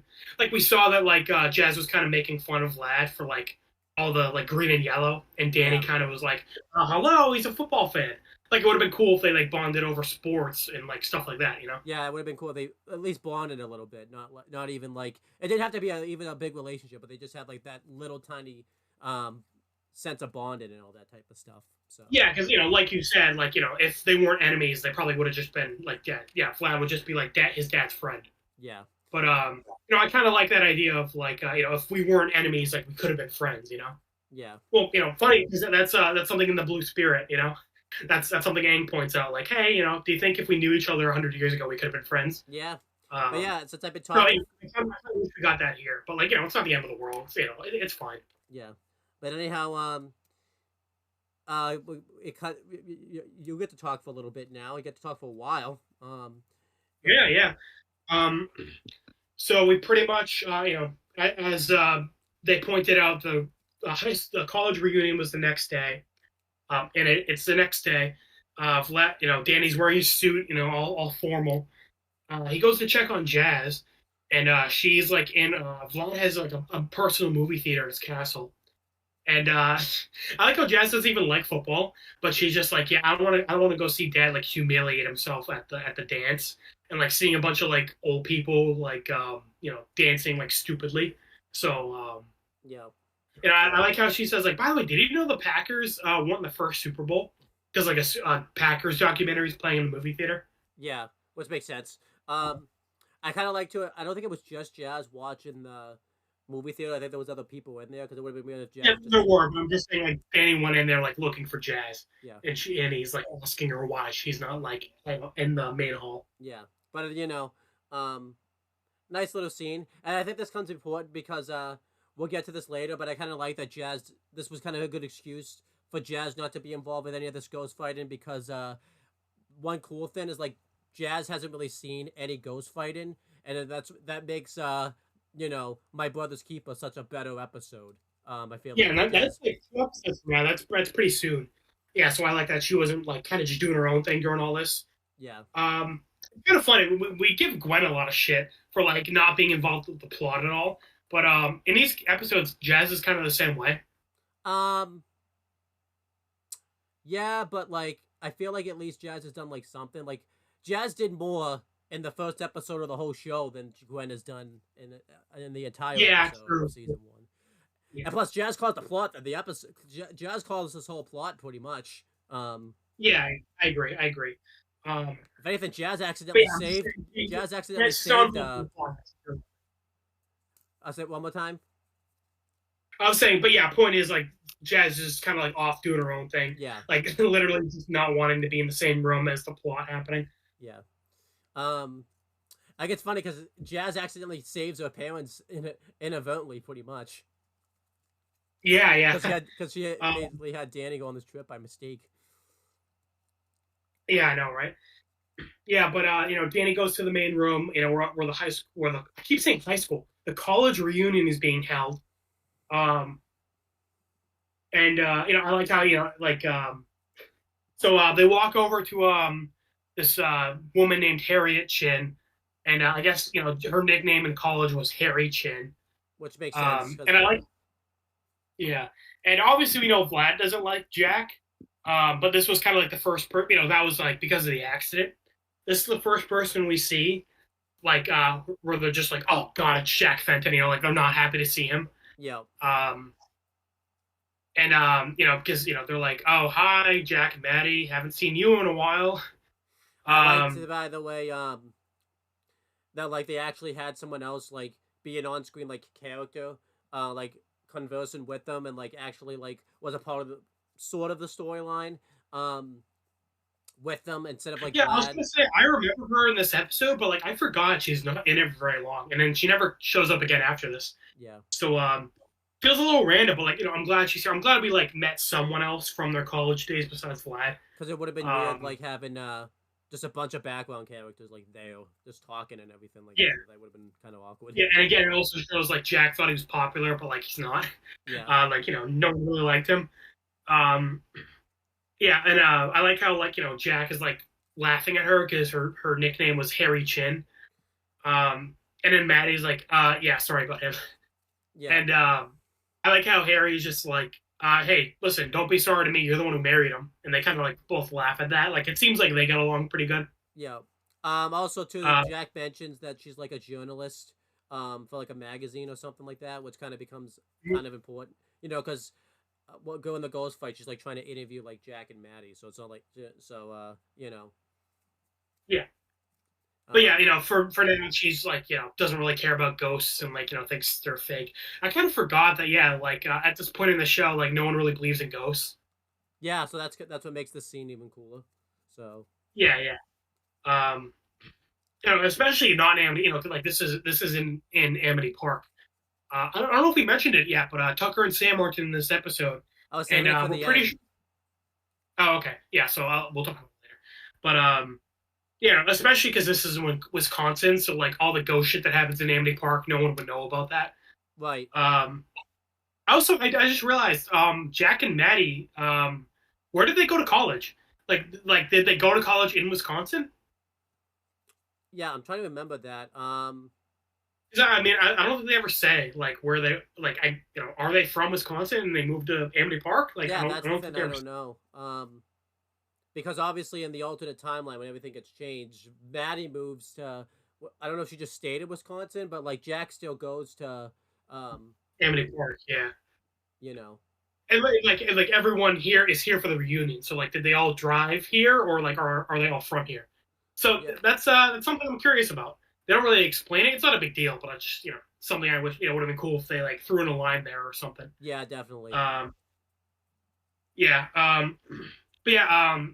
A song comes on and Jack drags Maddie, and they all like they all start dancing stupid, and then But they're not the only ones because we see this other guy like doing a pogo dance and like also dancing stupid. So it's not just Jack. Yeah, Um, and Danny's like, "Ugh, I wish I wasn't here."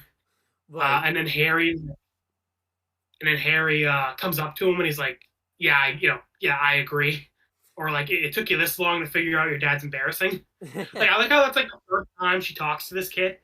You know? That's the only time she talks to him too. Like, I know, right? Yeah. Like, she just basically goes up to this kid she just met to be like, "Yeah, your dad sucks." yeah, Um, But yeah, Danny's just a little bit later. Danny's just kind of sitting at a table. This must be so boring for him. He's 14, and he's in a room with a bunch of like people his dad went to college with.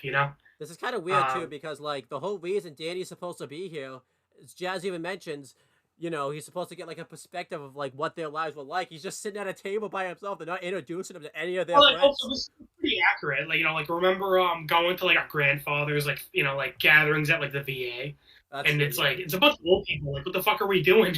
We're just yeah, sitting around. So like pretty accurate. yeah. But But then I'm just, Vlad comes out. Oh, sorry, what's up? but I'm just saying like it kind of defeated the purpose though, because like I don't think the only person that like Jack and Maddie introduced him to was Harriet, and that was it. Yeah, yeah. Everyone else was just like a Um, background character. Probably because they were going out of the way to try to avoid talking to Jack. Maybe I wonder if everyone just like yeah. once they saw Jack was at the party, they all went into like the movie theater to watch like the Green Bay like documentary just to avoid Jack. I feel like everyone else is also being embarrassing. Like later on, we see back when Vlad, comes down. I like how we see like this woman in the corner like air humping. She's like air Yeah, thrusting, and I'm yeah, like, Jesus, man, you fucking chill out. I think you've had a few too many drinks. Um, yeah, but Danny's just kind of sitting there. And it's also funny because I think I pointed out like the curfew thing is only brought up at the very end. I mean, I'm glad they didn't make that like a B plot. I'm glad that was like kind of just like forgotten about, like right. so we can focus on the A plot. Um, yeah, so Danny's just kind of sitting there. Vlad comes up to him. He's being all friendly. Obviously, Danny doesn't know that he's the one who beat the shit out of him. Um, and then I like how Vlad calls him son. Like just like friendly. And Danny's like, "Oh, please call me Danny. Only my dad calls me son." Yeah, Um, and that kind of comes up later because you know, I'm pretty sure the only reason Vlad didn't kill Danny was because he wants to take him for his own. yeah, definitely. Um, but basically, Vlad asks him for a favor, to like go up into my lab and like grab something, a present that I have for your dad. Again, Danny's being super nice. As far as he knows, Vlad's just his dad's friend. And he's letting them stay in their castle. So like, yeah, of course I'll do this favor for you. Danny, Um, imagine like Vlad's plan could have just go all. Vlad's plan could have like blew up in his face right there if Danny just was like, "No, fuck you. I'm not gonna do this for you."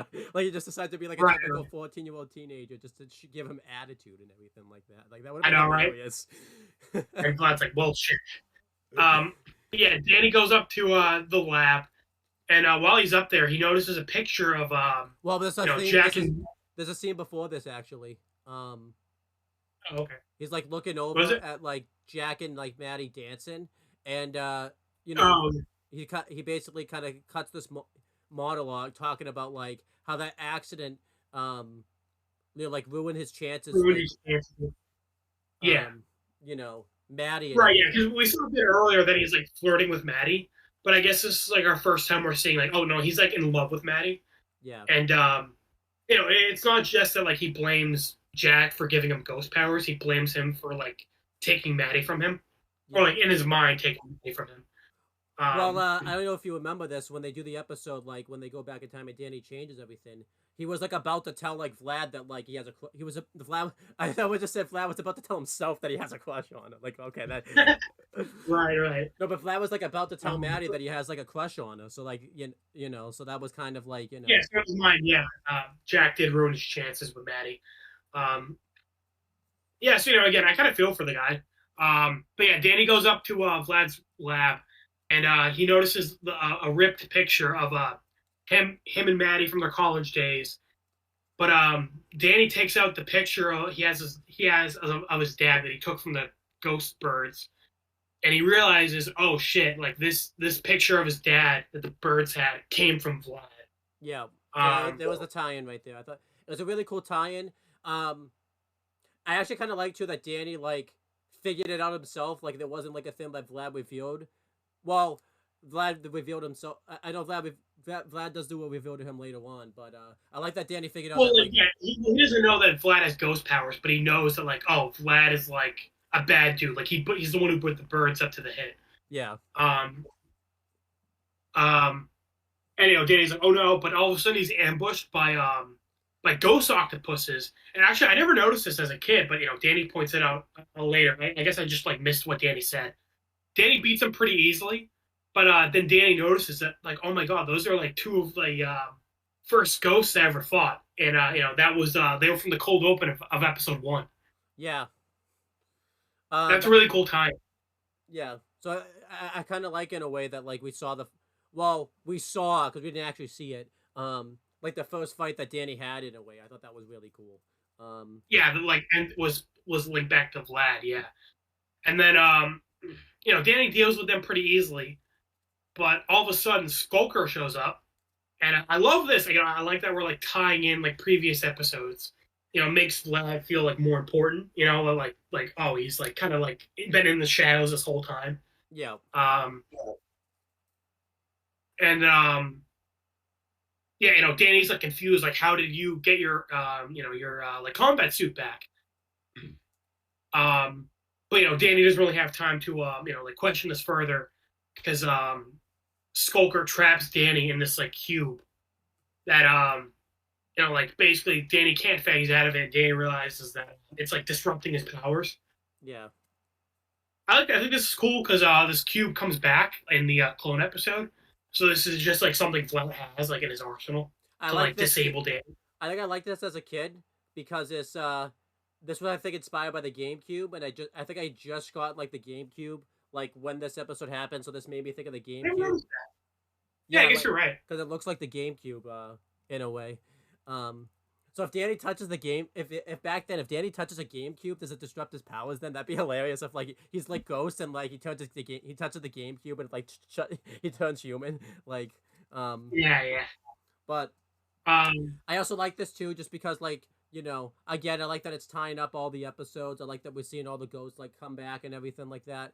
And it does make a lot of sense actually that like the ectopuses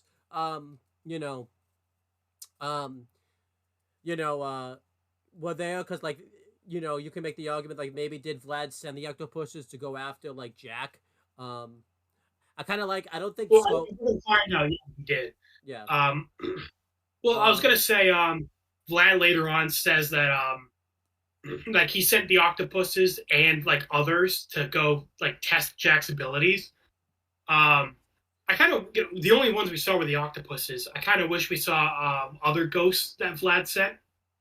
Yeah, that would have been cool. Because like I'm pretty sure like in the previous episodes, like I don't think any of the villains of that week, like villains of those episodes, were sent by Vlad. Right. Yeah, I'm trying to think. The only other one I could have seen that would have been cool was Technus. I think Technus would have been a cool one. Yeah, maybe Vlad sent Technus. That's possible. Yeah.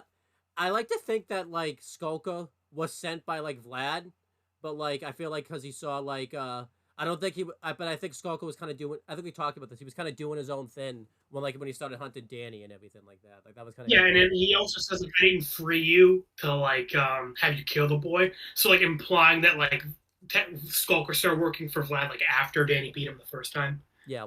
I did like too that like Danny was able to beat the octopuses like easily because obviously he was too, but like it kind of made sense that he wasn't able to beat Skolko because like technically he didn't beat Skolko the last time, so I thought that made a lot of sense, because it was the gorilla that beat Skolko and everything like that. So Yeah, like, yeah, you know, yeah. Again, like Danny's like still getting used to his powers. Like he's not like kind of like he's not weak, but like Skulker and Vlad are like still stronger than him at this point. yeah, but he's able to get he Which does is get it. funny 'cause, Skulker kind of becomes a joke later on, you know. Skolko and Danny does get a good hit on Skolko. It's not like Skolko kicked his ass or anything like he knocked him into Yeah, the. yeah, he has a bit of a scuffle. Um, yeah. Yeah, but like it's kind of not even fair because Skulker kind of cheated. Like he used something specifically that like makes Danny like not be able to use his powers. Right. And he like turns back. Well, yeah, and then Skulker reveals that's not all I can do because he presses a button and the cube starts like hurting Danny, like electrocuting him. Yeah. And this caused him to go back to human. And I like how his like face like fell forward, like he like smacked his head. Yeah, and it seemed like it made him like a little bit like even weaker when he turned human and everything like that. Like he was all kind of out Yeah, of it. and then like Skulker like picks him up by his head and like raises him back up, and he pulls out like a green glowing sword out of his wrist and like has it up to Danny's throat. And This is kind of fucked up to watch as a kid. I never really realized this. Like we were he was about to fucking cut Danny's head off. Yeah. Yeah. And then but I do like this moment where Danny's like, "Oh wow, did you get an upgrade?" And Skulker's like, "Yeah, I'm glad you noticed." Yeah. Like it's like someone complimenting like your new haircut or like your new phone. Like Skulker's like genuinely happy, like, "Oh wow, thank you for noticing." I like that this was just in the middle of like him about to like kill Danny too. Like I thought the comedy really worked there. And I think the upgrades make sense because then when it's revealed that like Vlad freed Skulker, I imagine that like Skulker paid for a suit to be like rebuilt and everything like that, and he probably upgraded his suit a little bit. Yeah. And I remember I kind of wish we got like couple more upgrades. Yeah, definitely. It's also weird. Skulker's like only in this episode for like a minute. Which like I'm kind of glad because like I feel like if he were involved, it'd be like too bloated. Yeah. Well, there's an unfortunate thing that happens. Vlad upgraded him, but he didn't. That's a certain thing that Skulker still had that like, which I kind of like because it tied that episode together. Yeah. I think Skulker was mainly here to show like Vlad is like kind of has like connections and like he has, like Skulker was like a main villain of an episode, but here he's like working for Vlad. Yeah. So it's kind of like showing like Vlad's like a big deal. I really like that. Yeah, he's like a final boss type of thing. Yeah, future episodes included because we find out the ghost birds, the octopuses, and Skulker were like working for Vlad.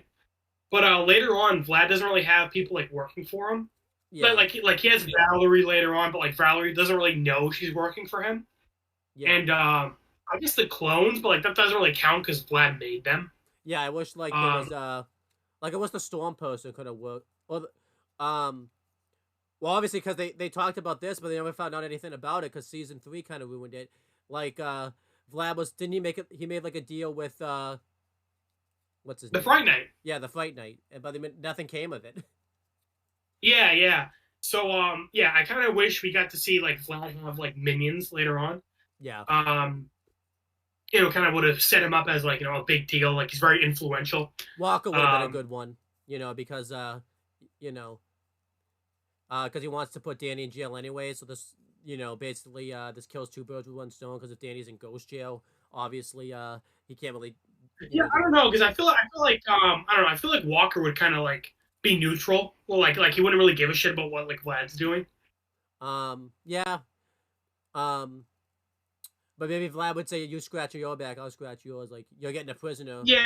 So like the kind of both. Well, that's like an alliance. I was more so thinking like like minions, like people who work for Vlad. Not really like an alliance. Because Vlad's had his powers for 20 years, and it seems like the birds were working for him, and they were like scared of him. So like it would have been cool if like Vlad like was basically like had his own little army of ghosts that he like bullied basically. Like he had people working for him like because they're like afraid of him. Yeah, that would have been cool. I would have liked that. And Well, it's also because later on we like Vlad has that cabin, and like the ghost animals seem to like kind of work for him. yeah, yeah, that would. So I guess like more of that, you know, just like Vlad kind of having like ghost soldiers essentially. A good one would have been Shadow from Johnny 13. That would have been a good one. Yeah. Yeah, I agree. Um, like not one too important, but like yeah, it would have been cool if like a couple one-off villains worked for him. Um, Yeah, definitely. I think Technus still. I think Technus would have this been a was good like one. this episode seemed to kind of set that up that like some ghosts like Vlad like kind of used his money to like improve villains and stuff, but we kind of never get more of that later on. Yeah, I would have liked if we got more of that. Yeah. Yeah. Um, Yeah, I mean, not the end of the world. Vlad's still really cool later on, but yeah, like I said, would have been cool if we got to see more like ghosts that like worked for Vlad. Um, but yeah, as Skulker's about to kill Danny, Vlad shows up in his human form, and he tells Skulker like, "Hey, I didn't free you just to kill the boy. Like, your work here is done. Like, leave." Yeah. And at that moment, like the PDA, Tucker's old PDA, has Skulker go to a library to research purple-back gorillas. He's like, "Oh my god, again!" And he flies off. I like how he doesn't fight it. He's just like upset. He's like, "All right, whatever." Like he kind of accepted it. Yeah. I like that. I kind of wish they. I kind of wish they would have kept the PDA like the rest of the time we saw Skulker. Like you just never take it. That was like a running joke throughout the show. Yeah, I feel like it might have gotten old, but like, yeah, you're right. I kind of wish they kept it. Um, but yeah, Danny's confused. And I like how again Vlad kind of just keeps mocking Dan. Excuse me. Like he keeps mocking Danny. He's like, "Of course you don't understand. You're what, 14? Yeah. You can't drive, and you haven't been to college yet." Um, because earlier he like mocks him, saying like, "Oh, you use your powers for good. What are you gonna shove me in your thermos?" And in a little bit he's gonna say like, "Oh, what should I free you so you can keep bumbling about in your adolescence trying to figure out your powers?" Yeah. He basically mocks the show, which is really hilarious. He mocks Yeah, the that's show. what I'm saying. He's kind of mocking the tropes. Yeah. Um, yeah, and then basically we find out like he freed Skulker, gave him his exoskeleton back, and he financed Skulker to like make this cube that'll like disable Danny's powers. Right. And the octopuses, um, were sent by Vlad to test Jack's power, or like test Jack to see if he can like survive. And like as I said earlier, to like, he sent other ghosts to test Jack, but we never saw those other ghosts. Would have been cool if we got an episode that like aside maybe Technus, he said Technus, but like we don't know. Yeah. So it would have been cool if maybe we got a couple other ghosts that like Vlad sent. And it would have been cool, like you know, they take like the Vilgax thing from Ben, where Vlad thinks it's Jack beating all these ghosts, but it's actually Danny. Because he knows about Danny Phantom, but like he's sending these ghosts out to kill Jack, and then they're getting defeated. So like if he thought Jack was actually the one doing it, yeah. It's also kind of funny because I don't know, this might be a plot hole because Vlad had his powers for 20 years.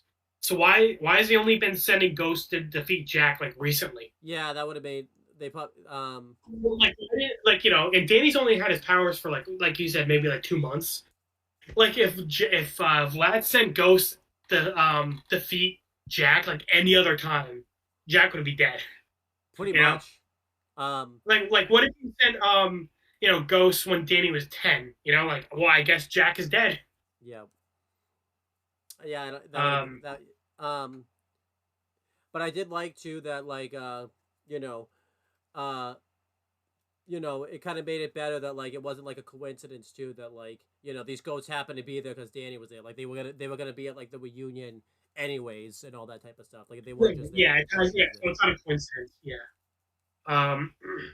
You could say Stalker kind of is though, because like it's kind of a bit. That's kind of a coincidence that like he was able to make that box all in one night. Not even a night really, because it was like not even 24 hours. So you could say that's kind of a. Well, I don't know. I mean, Vlad knew about. Yeah, I don't know actually. I mean, presumably they made that box a while ago.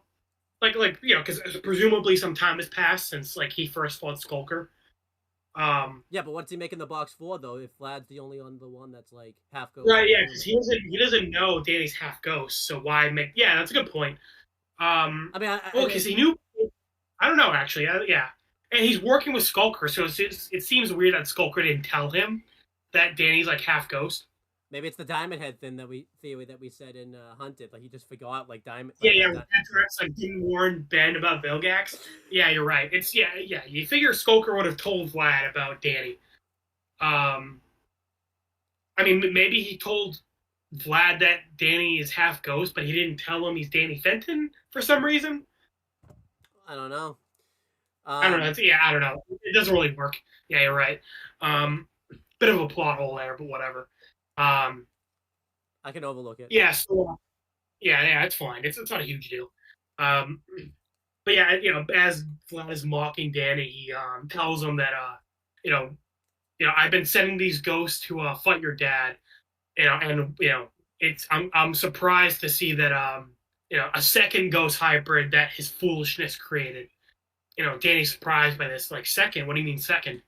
And now we get a cool like pose where Vlad, poses, and then I like how because Danny's like rings that like transform are like white.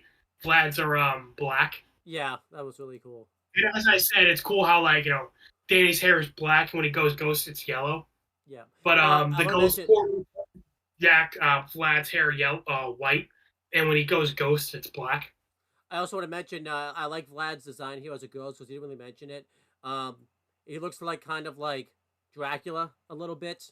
Um, Yeah, I think we pointed out like I'm pretty sure the writers planned on him being like just a vampire, like not a ghost, but like a vampire. yeah, But then they changed it to he's like a ghost vampire. Well, yeah. he's not even a vampire; he's just a ghost that looks like a vampire. Yeah, but it's really cool. I really like his design. I won't go. I won't explain it because he'll probably be in the thumbnail somehow. So like that's what Vlad looks like. It looks really cool. I like his cape. I think his cape looks really cool. Um, Oh yeah, his design's awesome. yeah, I like how like because Danny's like energy is like green. I like how Vlad's is purple. yeah, I really like Although that. when he's about to talk to Danny here, they're like green, and I thought that was like an error because usually they're purple, but like they Yeah, were green for a second. yeah, that was weird. Um, yeah, but yeah, he goes ghost. And Danny realizes like, oh my god, it's you. You're the ghost who beat me the other night. Um, and Vlad is telling him, as I said, he's like mocking Danny, like, "Oh, what if I let you out of here? What's gonna happen? You're gonna go back to your life. You're gonna keep bumbling around, like trying to figure out your powers. But like, I could train you." And Vlad like shows off his powers. Like he makes the shield. He like multiplies himself, and he's like telling him like, "I could train you. I could like show you how to master your powers." Um, I really wish we could have got like a what if episode if Danny said yes. yeah, that would be cool. And he's like telling him like you're using your powers for good, but me like I was able to amass so much power and fortune by using my powers for personal gain. Um, and I'll just say it now. Um, with in this episode with Kevin 11, I think a theme they're going for is like Vlad is Danny if he uses powers for himself instead of for other people, and Kevin is Ben if he uses powers for himself but other people. Yeah, definitely. But future episodes, I think, kind of expand on it a bit more. It's not necessarily that they use them for themselves, but rather they don't have people in their lives to like kind of steer them the right way. So Yeah, it's less that like they're selfish, but more that they don't have friends and family to like Danny and Ben do. yeah, Like because I think if Kevin had friends and family like Ben did, he would have turned out like Ben. And Vlad here, I think if he had friends and family to kind of like if he had people like Tucker and Sam in his life, he wouldn't have turned out like he did. especially too like he's a bit of a he as we saw in the flashback, Jack and Vlad weren't really all that popular in college. You know, they were kind of. It seems like they probably weren't the only friends that they had, but it seems like they were like the closest friends they had to each other. But it seemed Right, like you like know, as we were saying earlier, like it seems like Harriet and like a bunch of other people like didn't like Jack at all, and Jack was just like misremembering, yeah. like he thought he was popular. But like But it Vlad, seems like no, Vlad genuinely did like him. They were friends. but I think for Vlad, because like he said, like you know, it ruined his social life. Um, he probably didn't have a lot of friends, like you said, to like really guide him the right way. And you know, um, if he had had probably like those friends and like you know those mentor figures, to kind of you know guide him in the right path, he probably wouldn't have even like you know even gone for really like vengeance against Jack, and he probably would have him and Jack probably would have just patched things up like a lot sooner, and like this Yeah, I episode agree. basically wouldn't be a thing. So um Because I forgot the detail. Like, yeah, he was in the hospital for years for his ectoacne.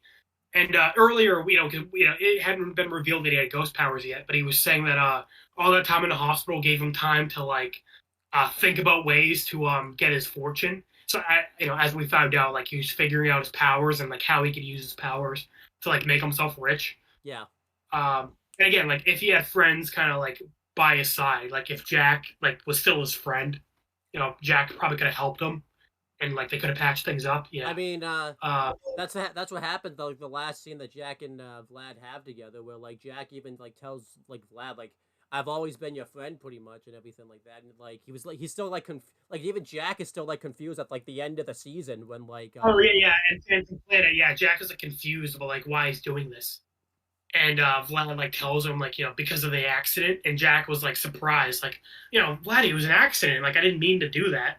yeah. Um, And like by the time Vlad needed like Jack's help, like it was kind of too little, too late because like you know it was you know yeah, so Jack.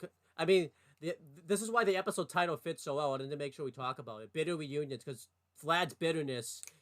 I mean, it pretty much ruined no the he basically ruined the whole college reunion all because he was bitter about like the accident and like Jack stealing like Maddie and everything like that. yeah, So yeah, and that's the thing. Like Vlad is like rich and powerful, but like he doesn't have anyone in his life who like really cares about him.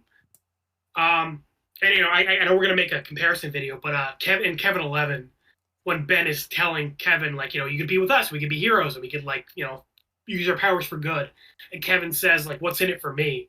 Ben says like, "Well, for starters, people will like you," yeah, and that's the thing. Like if I know he's hung up on Maddie, and he loves Maddie, but like Jack likes him and like wants to be his friend. He thinks they are friends, and I think if Vlad could kind of like bury the hatchet, like he would have people in his life who care about him. definitely. He wants to be like Danny's dad and like be his mentor.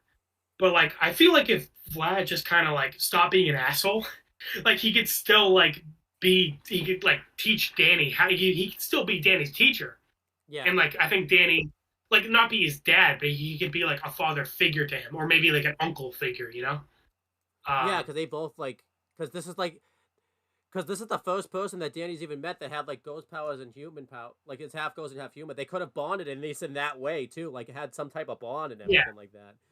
like like again, I feel bad for Vlad. Like he really got a shit end of the stick, but like like it's kind of his own fault after a certain point. Like it's kind of his own fault that he's still like lonely. Yeah, Like he could turn his life around. He's just kind of like choosing not to, or like he right. doesn't see it.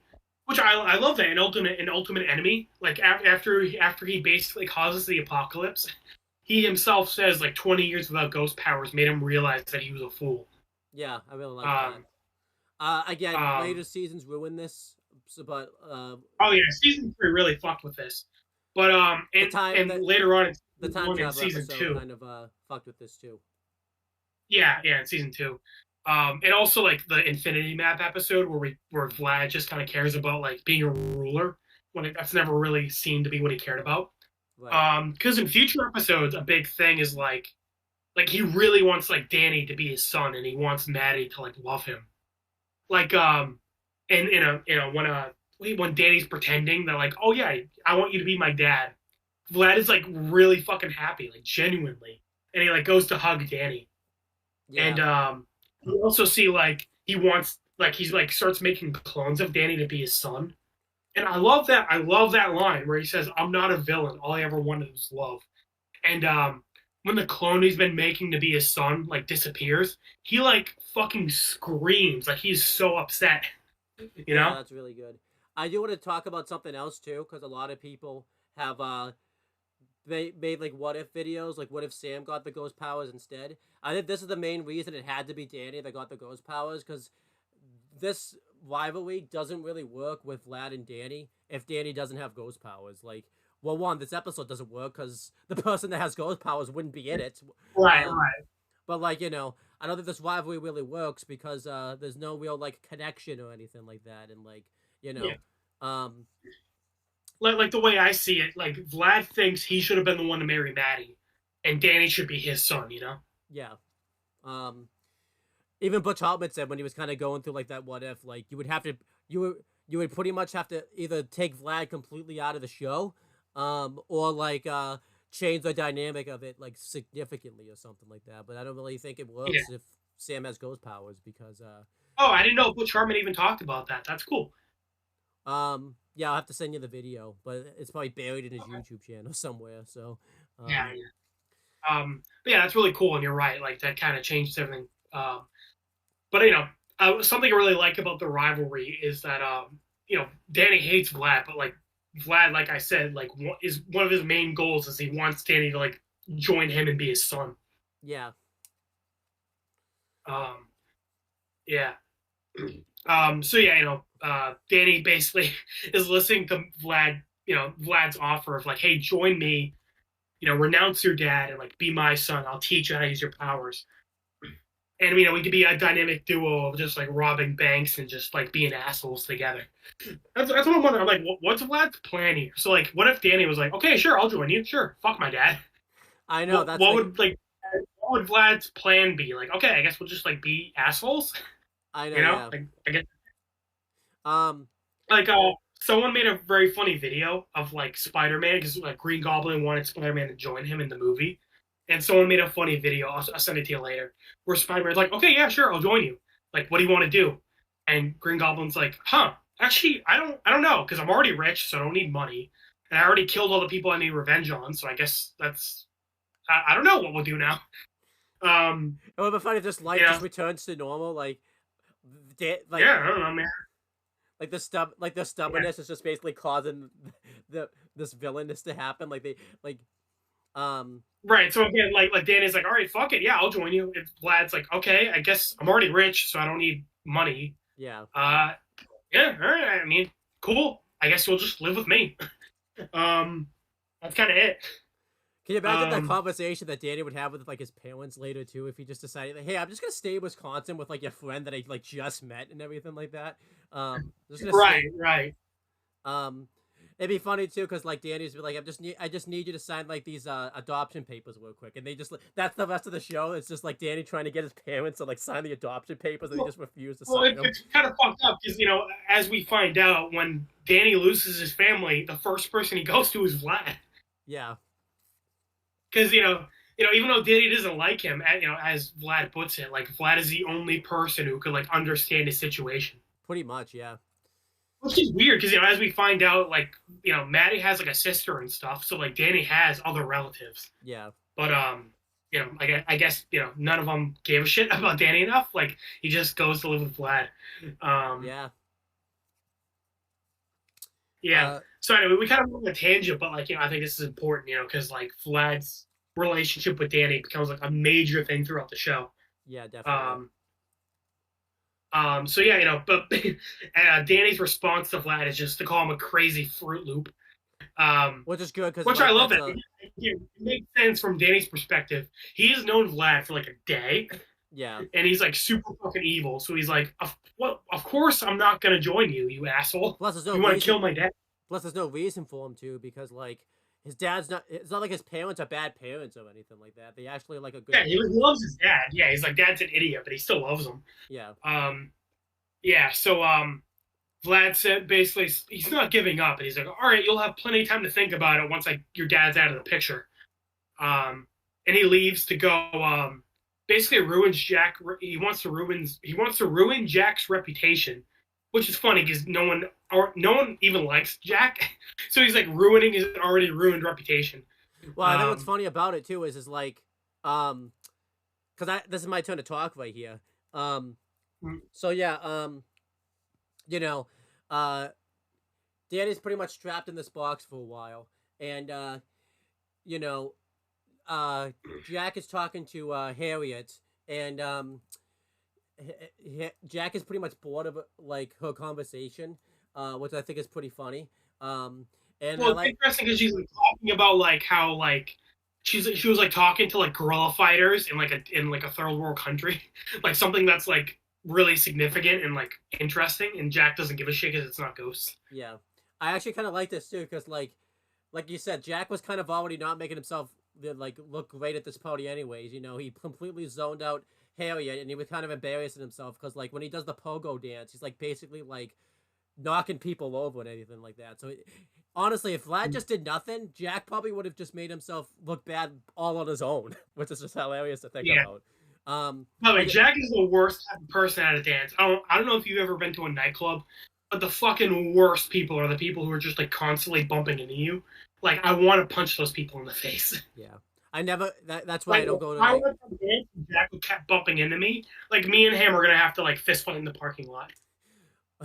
Well, that's why that's why I just drink at home because I I just rather plus I hate that moment when you have to just wait to get your drink. You have to wait in those long lines. I'm like, yeah, I'm just gonna drink at home, play my games, and Yeah. just chill. Um, Oh yeah. Drinking at home is way better. But nightclubs are overrated. yeah, Um, but yeah. So then Jack you know Vlad teleports through the floor well, and he sorry, real quick, I just had a funny thought. You know how Jack thought he was popular, but like they actually were unpopular? What if Vlad thought they were also popular? Like Vlad's like, I'm gonna ruin Jack's reputation because like he thinks Jack is popular. yeah, that would be Like he hilarious. doesn't realize everyone also hates Jack. That'd be funny. So it'd be funny. Yeah. And funny thing is too, like if Vlad had just like stayed at the party and didn't go talk to Danny, he would have seen that Jack was already making a fool of himself and everything like that. That would have been Right. so. If, it would have been funny if It's Vlad like, was oh, just I don't even have to do anything. Nice. yeah. Um. But yeah, Vlad overshadows Jack, and you know, um, it's again. I still think it would have been cool to see like Jack have still his have his voice acting like Vlad. I thought that would have been I thought that would have been better, but this was still fine. Yeah, it always kind of bugs me in shows when like someone's like possessing someone or like they switch bodies, like they have a different voice all of a sudden. Yeah, but yeah, I pointed out in Justice League, the Flash and Lex Luthor like switch bodies, and it's so funny like having Lex Luthor's voice actor like do a Flash, like Lex Luthor's voice like be more like jokey like the Flash, yeah. and like Flash's voice actor be more like serious.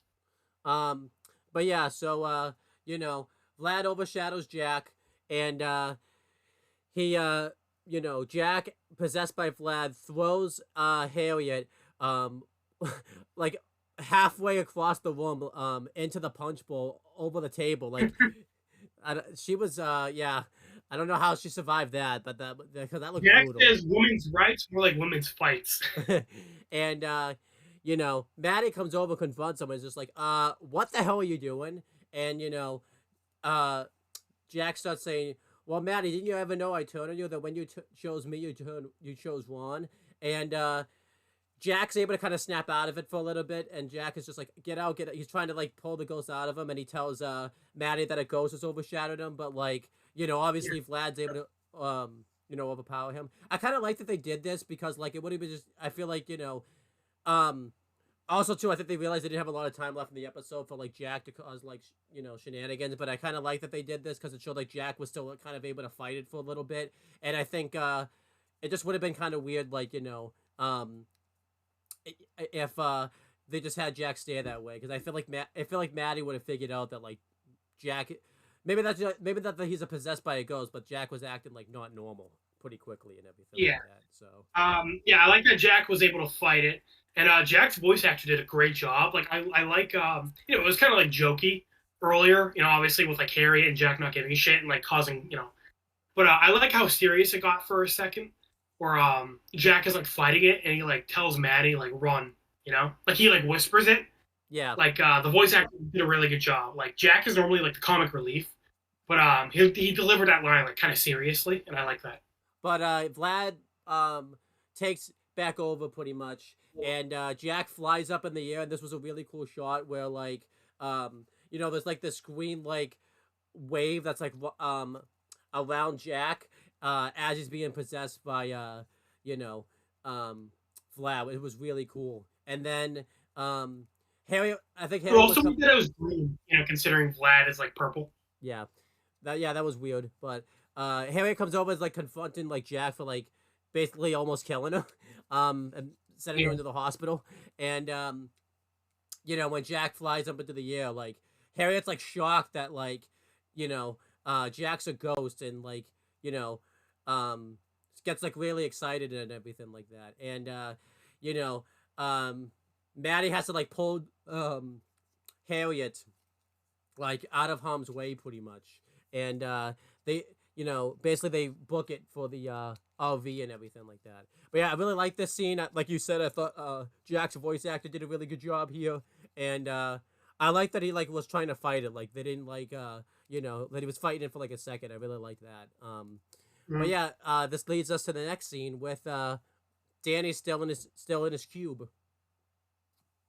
Yeah. So Danny's in his cube and he can't really do anything. He's stuck there because the cube's like not letting him go ghost. I like that the cube Oh, floated sorry, too. I forgot to mention earlier. But earlier when Vlad was like talking to Danny in the cube, Danny like said, "I'm going ghost," and then Yeah, Vlad was like, "Oh, you have a battle cry. How cute." Um, I thought that was funny. How like again, Vlad is kind of like mocking the show. you could You make an know, argument that's too meta, obviously, because it's only episode 7. But I'm like, it kind of worked because it was Vlad doing it. I think if any other ghost did it, it wouldn't really work. But I think because Vlad right? Because did it, obviously like, Vlad doesn't really have a battle cry. He just kind of like turns into a ghost. yeah, Um, and to be fair, that is a very like teenager thing. Like again, if I had powers as a teenager, I'd be fucking like coming up with a catchphrase and like naming all my powers. yeah, definitely. You know. Um, but yeah, the Dairy King shows up. And this was kind of hinted at earlier that Vlad says like, oh hey, the Dairy Queen owned this castle. Maybe his ghost might be haunting the halls. And again, the Dairy King owned the castle. He's a dead person. He was alive, and now he's dead. He's a ghost. Add that to He the was a fun. person. Yep. I don't even know what number we're at. I'm gonna have to look that up later. Yeah, Um, we won't do that now because we're 2 hours in. yeah, yeah. And then Danny's thinking, oh god, what are you gonna do? Like, strangle me with Swiss cheese? But then all of a sudden, the Dairy King just kind of like uses his staff to hit a button on this cube to like deactivate it, and then it forms into a smaller cube, and Danny can like kick it away. Danny's confused, like, hey, why didn't you like kill me? And then I like the Dairy Queen says like, hey, not all ghosts are bad. Some of Dairy us just King, want to be left you keep alone. saying Queen. Oh, it's Dairy King. Sorry. Yeah, you've been saying Dairy Um. Queen. Oh yeah. You know what? Now I want Dairy Queen. Damn it. I got DoorDash. And it's 11:30 at night, so too late. Oh. Um. That's Yeah. probably that's probably why they do Dairy King though. I think Dairy Queen was like, nah, you're not gonna use our brand, and we don't want Yeah. any of that. Yeah, Yeah. but Green Bay Packers are like, oh, yeah, it's totally fine. That's an advertisement for Dairy Queen. Dairy Queen saves Danny. He saves the day. Guess not. Yeah, Dairy King says like not all ghosts are evil. Some of them just want to be left alone. So I'm guessing that's why he helped Danny because he wants like Danny to like go stop Vlad from like making a mess. Yeah, I like Also, a that. little plot hole here because Danny says, "Hey, are you gonna help me go fight Plasmius?" Danny calls him Plasmius, but like Vlad hasn't called himself Plasmius yet. Yeah, that's a kind of we haven't heard him do it this whole episode. So when exactly does Yeah, he get that? Well, he calls himself Vlad Plasmius later on, Okay, but he hasn't called himself Plasmius yet. yeah. Also too, I did like this though, because this scene always stuck out to me because like, and obviously to Danny because I just never really realized that this was kind of the first time that Danny saw that like not all ghosts were evil because basically every time he saw a ghost he always want to like fight him. So I kind of like that it was like the Dairy Kid that was the first one that wasn't evil because that's someone you probably would think would be evil. So I like that he wasn't evil. Um, so that Yeah. was cool. And because technically Poindexter wasn't evil, but I feel like because there was a misunderstanding, Danny probably was like saw him as evil and everything like that, and Yeah, yeah. um, Um, I also like that. Kind of funny joke where again Danny's like, "Are you gonna help me fight Plasmius?" And the Derek King's like, "Nah, Kings send other people to fight, and they don't fight themselves." I thought it was a good one. Yeah. Then he dips, and we never see him again. This Chad shows up, frees Danny, tells him to fuck off, and leaves, and never comes back. He's just And chilling. presumably he's just like chilling in Vlad's castle for the rest of the show. That makes her again going back to Ultimate Enemy.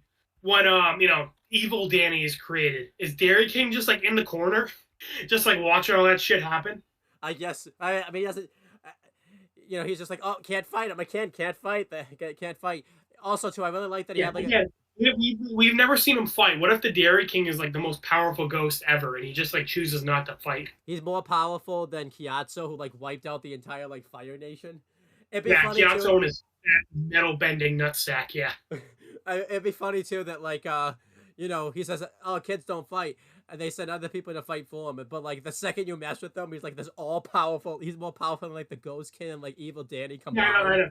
Yeah, I know. What is a Ghost King to a Dairy King? He also had a Swedish accent, by the way, too. Sounded like he was from like South Dakota or like something like that type of thing. South Dakota? Well, if he has a Swedish accent, why would he be from South Dakota? Well, some people have like an accent from like South Dakota and all that type of stuff. Oh, well, you said Swedish, so I'm like, I mean, normally if you have a Swedish accent, you're from Sweden. Maybe he started out from Sweden and then went to South Dakota. Sure, and now he's in Wisconsin. He fucks off. Yeah, he fucks off. Tells Danny to do his work for him. So Danny goes downstairs. Jack is making a mess. Do you think he's owned his own spinoff, the Dairy King? I think he is. I know, right? I'd be cool with that. It'd be funny if like Danny and Vlad's just like a small setup to like the Dairy King. Yeah, I know, right? Same way Ben 10 is a spinoff for Butch and Rusty. Butch and Rusty. Yeah, but making a mess, he's telling, he's like screaming, like, it's I, Jack Fenton, making a mess. Basically just trying to ruin his reputation. That's how he ruined. Yeah, I know, right? Again, Vlad thinks Jack was popular. And then Danny gets like the only hit on Vlad he gets this whole episode. Which again, I like that Vlad is like so much more powerful than Danny. Like Danny like never stood a chance against him this whole episode. I agree. Well, he gets another good hit later on, but like that's only him, I guess. Yeah, but like I don't know, it doesn't really count because that's like the RV. Yeah.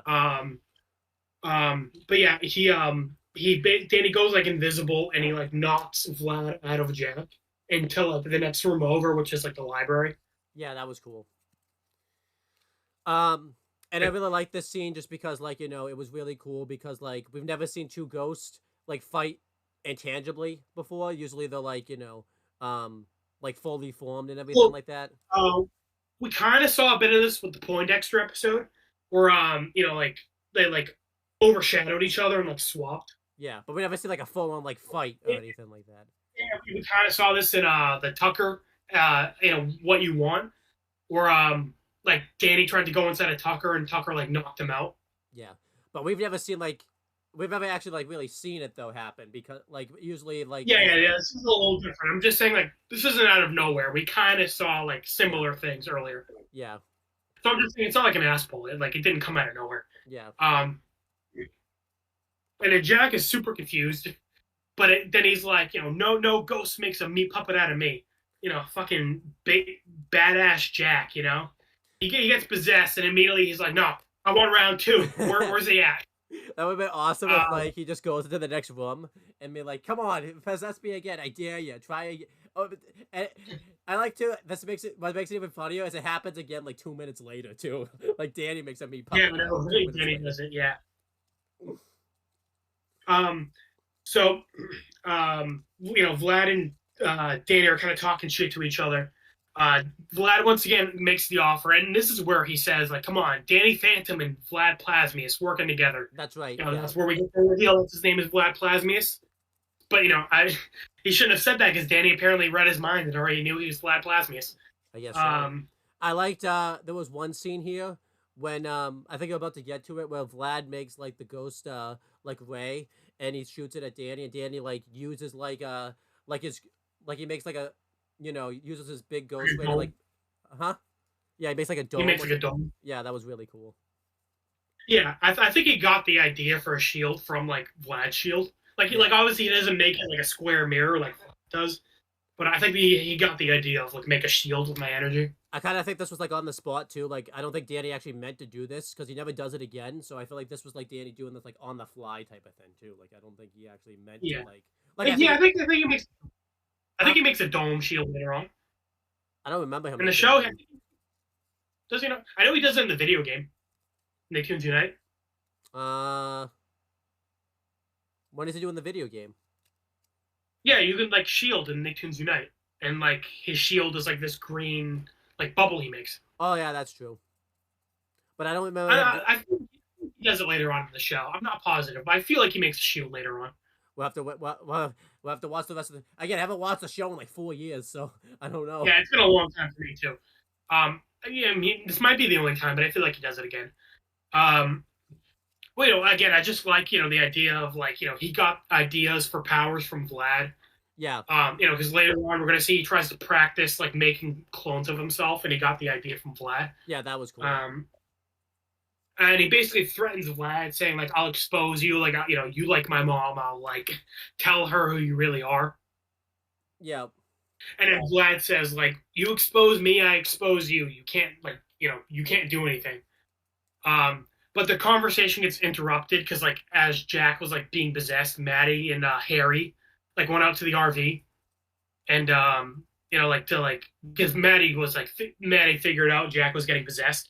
But I like how Harry's like shit talking Jack. She's like trying to interview Maddie, and she's like, "So when did you figure out your husband was a ghost?" And but she says she like throws shade at Jack for the jumpsuit. Yeah, that was. But awesome. Jack doesn't even try to defend Jack. She's like, "What do you mean that jumpsuit is stylish?" That was funny. And yeah. I like to because at one point they break in. Jazz looks out and just sees like the RV breaking in. She doesn't even know like there's a ghost attack really going on. So I kind of like that they just think like that I guess the parents just took the RV and just broke it. I don't know what they did. You just think like they were drunk? I'm guessing they're not gonna be invited back. Yeah, but yeah, that was fun. Yeah. So the RV busts in, interrupts Danny and Vlad's conversation, and starts like blasting away. Vlad basically like phases through the RV, kidnaps Maddie, and I really like this line from Vlad. Maddie says like, "Let go of me, ghost," and Vlad says, "Never again." Yeah, showing that like he feels they slip away because Jack married her. Yeah. I guess I'll talk about this stuff. So then, Danny, goes intangible and he starts driving the RV. And I like that he doesn't do it like perfectly. Like he almost runs over Jack at one point. So I kind of like that. He didn't come in and instantly know how to drive the RV. He was kind of struggling a bit. Because it's funny because also I mocked him earlier. Like you're 14, you can't even drive. Yeah. So Danny realizes he only really is gonna have one shot at this, even though he took like 3 shots. But whatever. And like he burns out like a laser, and this gun on the RV does all this types of stuff. One of them was electricity, but Vlad was able to phase through it. I think one of them was like some other way, but like Vlad like uses his hand and like basically like knocks it away. And then another one was Ghost Goo, and then it seems like Ghost Goo is like the one weakness towards Ghost because Vlad because Vlad knew this was coming, but he didn't go intangible or anything like that. It seemed like this is like the one weakness that Ghost. Well, it kind of seemed like like earlier, like he was kind of just like deflecting Danny's rays and like not caring. Like it just he was kind of just basically being like, whatever you throw at me, I can take it. Like this seemed like to catch him off guard. Yep. And it's Oh, funny. This kind of reminds me. This reminds me of Hunted, where the crab, or as he calls him, the digger, yeah, shot that goo at Ghost Freak that like made him tangible. Like he couldn't go intangible anymore. yeah. So that's what maybe So that's I like that similar, where this like goo seems to like make you unable to like turn invisible. yeah. Also too, remember how you mentioned? Oh, they typically do the. They kind of set this up throughout the because we saw Jazz get sprayed with this goo. The goo was back again, so this was done in threes. It just wasn't Jazz this time that got shot. Oh yeah, I don't know. This, I mean, that didn't really set up that it could like hit ghosts and like knock him out like that. Um, yeah, that's true. But like we have been seeing the goo for a little while though. So Yeah, try. I guess. Yeah, sure. I'll instead of a 3, I'll make it like a 2.5. that's fine. But yeah, Your so 0.5, Hartman. I'm watching you. yeah. So then you know, uh, Vlad gets sprayed by the goo. He's falls to the floor, and this causes him to let go of Maddie. And Danny overshadows Jack, and you know, catches Maddie, and Maddie's like happy that like Jack saved her life, and I like it too because Danny's not used to calling his mom by her real name, so like he has to like catch himself and everything like that. He's like, Maddie, yeah, that sounds fine. Um, Yeah. and Maybe Maddie didn't think it was weird. Maybe Jack usually calls Maddie mom. yeah, maybe yeah. Um, but yeah, he tells you know Maddie to basically make sure that Harriet's okay, so that way he can finish this, and then um Danny goes over to Vlad, and you know, I like it too because now Danny's the one that's mocking Vlad because now he's in a position too. Like Vlad's been mocking Danny the whole episode, so now Danny's the one mocking him. I thought that was kind of a nice like way to kind of tie that off Yeah. and everything like that. One, I'm glad Danny couldn't beat Vlad in like a straight out fight. He had to use the Fenton RV. Uh, and it makes sense. Jack set it up that this RV like hunts ghosts specifically, so it makes sense it would have something in there to kind of like prevent that Vlad from using his powers. Yeah, But I don't know. I feel like Vlad kind of just like stayed down. Like I feel like he could have gotten back up pretty easily. yeah. But I guess it's because like of what Danny's about to say to him that he kind of just like, all right, I'm done. So uh Vlad realizes that like Danny's overshadowed like his dad, so it's like, oh, so you are learning something from me, like you're overshadowing your dad, and then Danny's like, listen, um I swear to God that I'll walk out of my dad right now and expose us both, unless you agree to a truce. And you know, Vlad at first thinks Danny's bluffing, but Danny's you know, said that he's not because you know, Danny tells him that like, his parents will accept him no matter what. However, you, especially too with all this chaos you just caused and everything like that, what will people think of you? Basically like your life's just been in ruin and everything like that, and you basically like held a grudge and everything like that for all these years. And the way that like Danny's able to convince Vlad to a truce and is be like, well, what will my mom think of you? And then Vlad even says, using your opponent's weakness against them. I am teaching you something after all. So it's kind of like Vlad kind of feels like, even though he's like defeated, he kind of feels like he won because like Danny had to kind of stoop to like Vlad's level to kind of get finally defeat Vlad. So it kind of like Vlad feels like he kind of got like a little bit of a victory in a way. Yeah, that's kind of why I'm cool with this because it seems like Vlad could have kept fighting. Like he was knocked down for a little bit because of the goo, but like I think he probably could have gotten back up and beat Danny like without issue. He just like Danny says, like he can expose Vlad and then he'll never have Maddie. Yeah. And like you said, like he's kind of happy that Danny's resorting to like using his enemy's weakness against him to like blackmail him. Yeah. So he's like, all right, Danny's starting to take after me a little bit, so I'm cool with calling a truce for now. I did like, by the way, well, not really like, but this kind of got me thinking.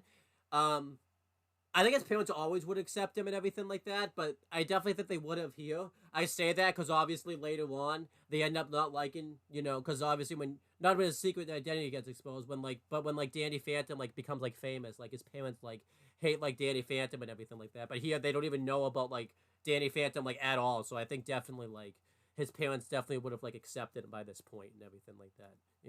So Yeah, well, I think they would have accepted him no matter what. It's just I think it's a little weird that Danny knows that.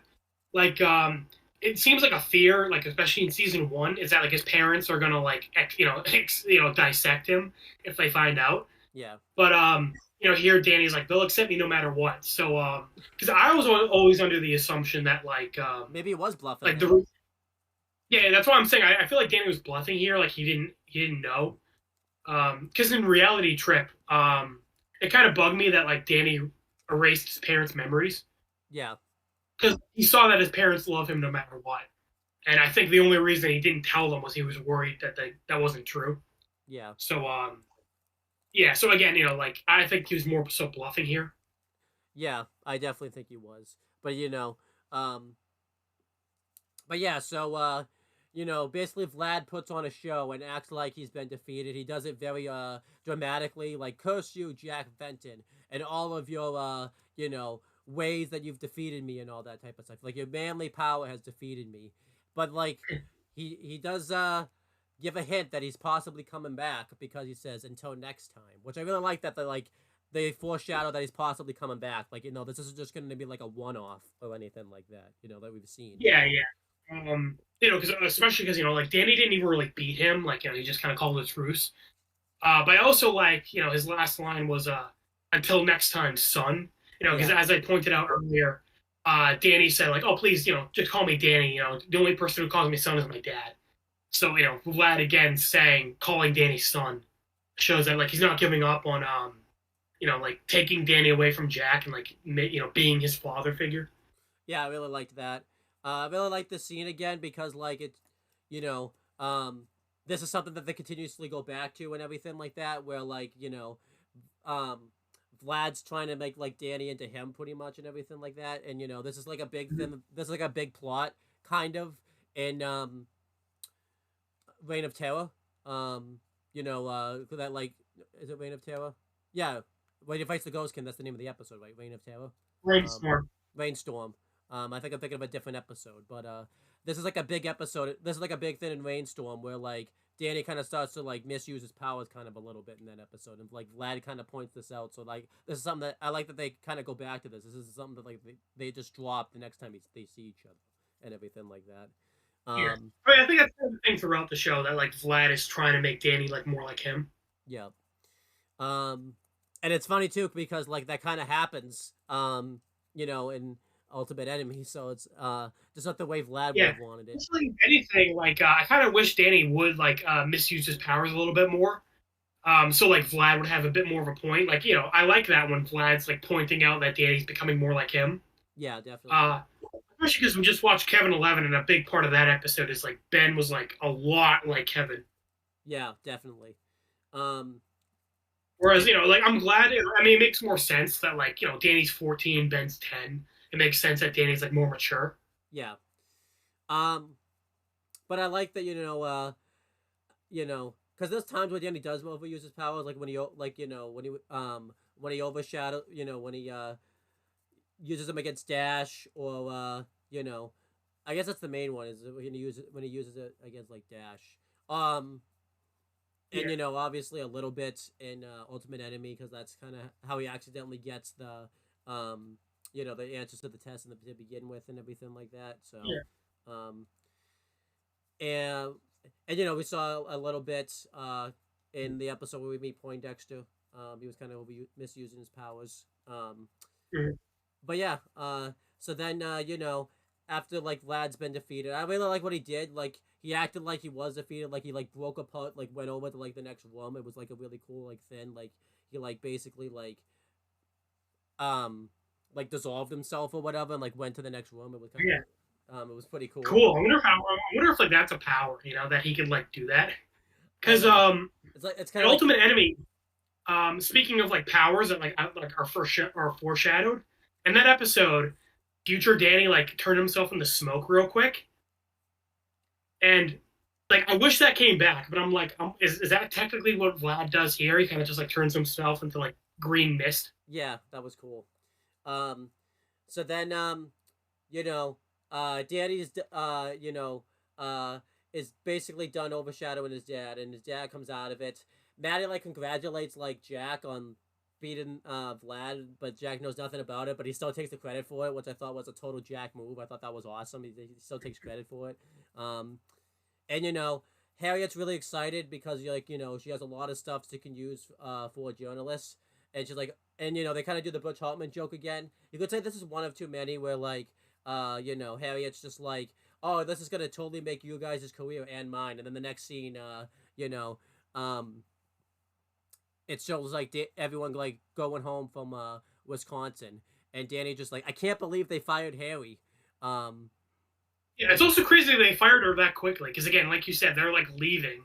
So like yeah, this was probably like right after, and they're like, "Wow, they fired her quick." I wonder if it like because the boss. I wonder if she woke the boss up like late at night, like trying to get this story done. The boss is like trying to sleep. He's like, okay, I'm trying to sleep, and you're gonna keep bugging me. You're fired. Like, yeah, I'm not dealing with this Yeah. now. Like, you are fired. Like, What if I'm, he was like already gonna fire her? It was just like really bad timing. Um, but I feel bad for Jack because as he says, like they fired her, and then apparently she blamed Jack. Which I mean, like what the fuck? That's not even Jack's fault. yeah, You know?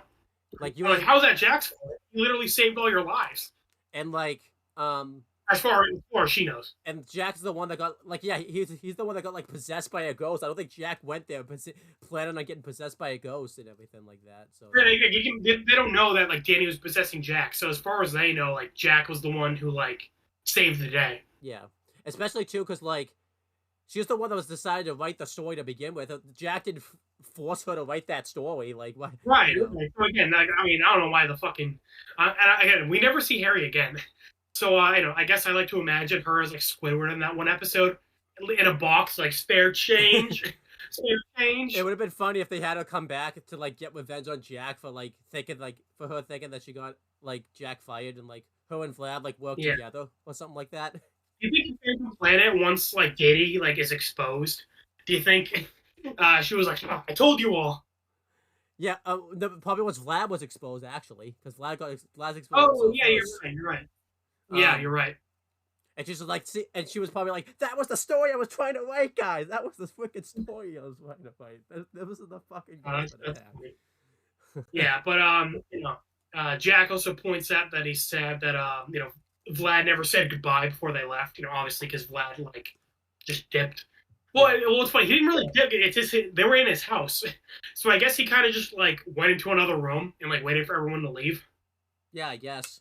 Um, and then yeah, so Jack's like disappointed because they were like best friends in college, and Danny gives a really good speech here, basically saying that like just because you don't have like the friendships and like the connections you had back then doesn't mean you didn't become like a good person out of it. Like you had to have been a really cool person to like do all the stuff that you're doing now.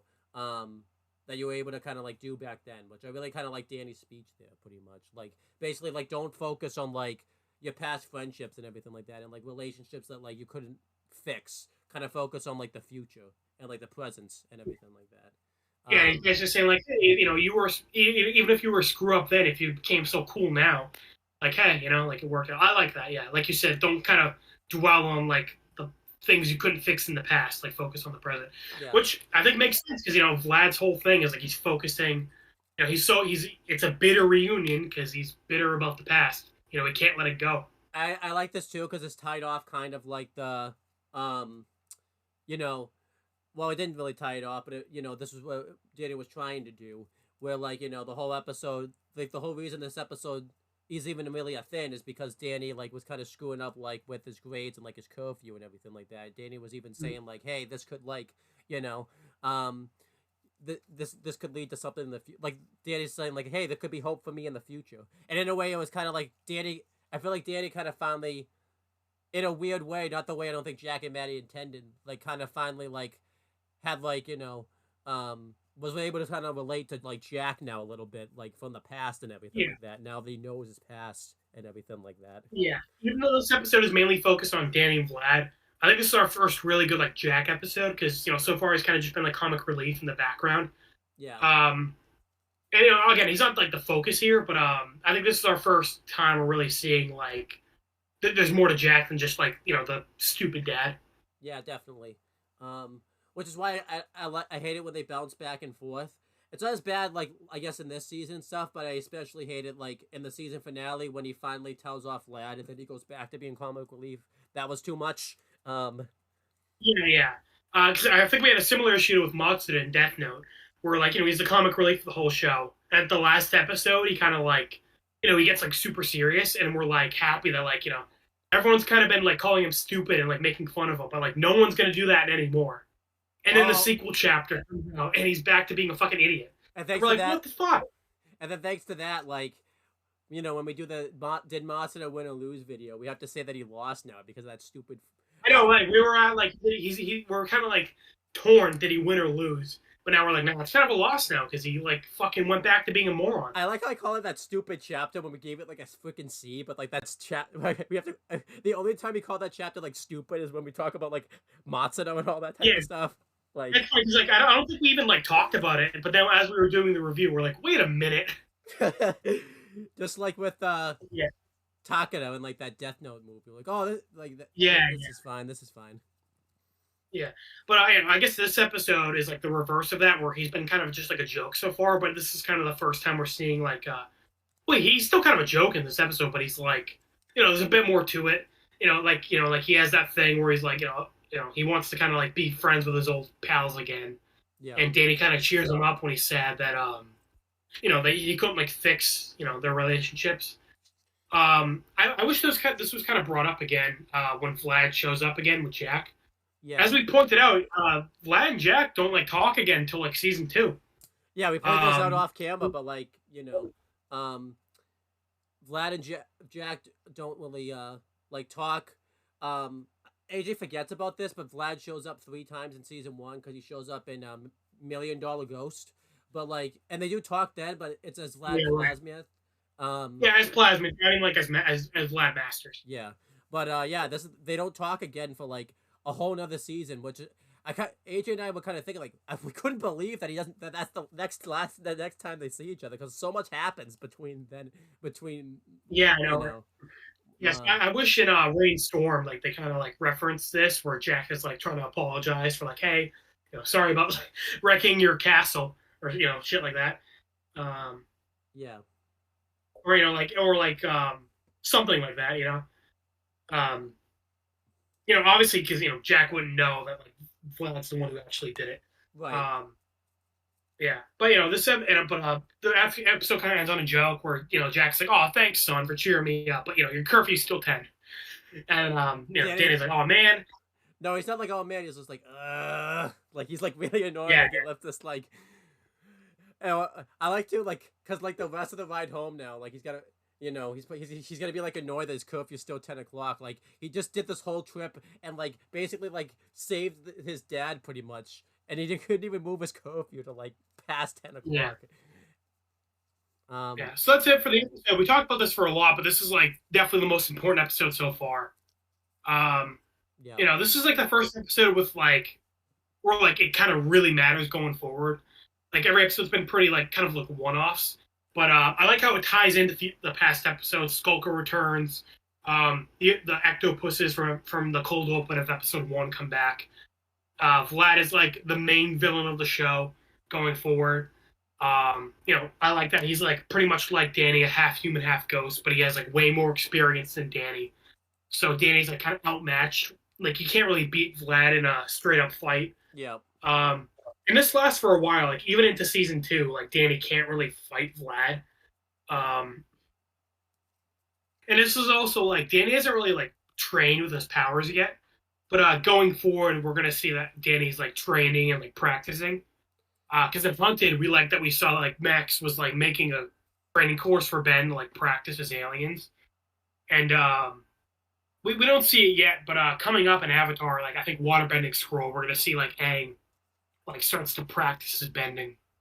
And I think this is good because like the comparison we can make is like this kind of makes Danny realize he's got to train a bit more because obviously I think because Max has Ben to kind of get him. Sorry, I reversed that. We've been going over 2 hours, but Ben has Max to kind of be like, no, you got to like actually train how to use the watch. Like Danny doesn't have. We talk about that with Vlad, but Danny doesn't have that like person to really tell him like you gotta train with your powers because no one else has ghost powers, so he doesn't really know like how powerful. Like Danny Yeah. probably thought he was on like a good course. Like okay, I'm learning every.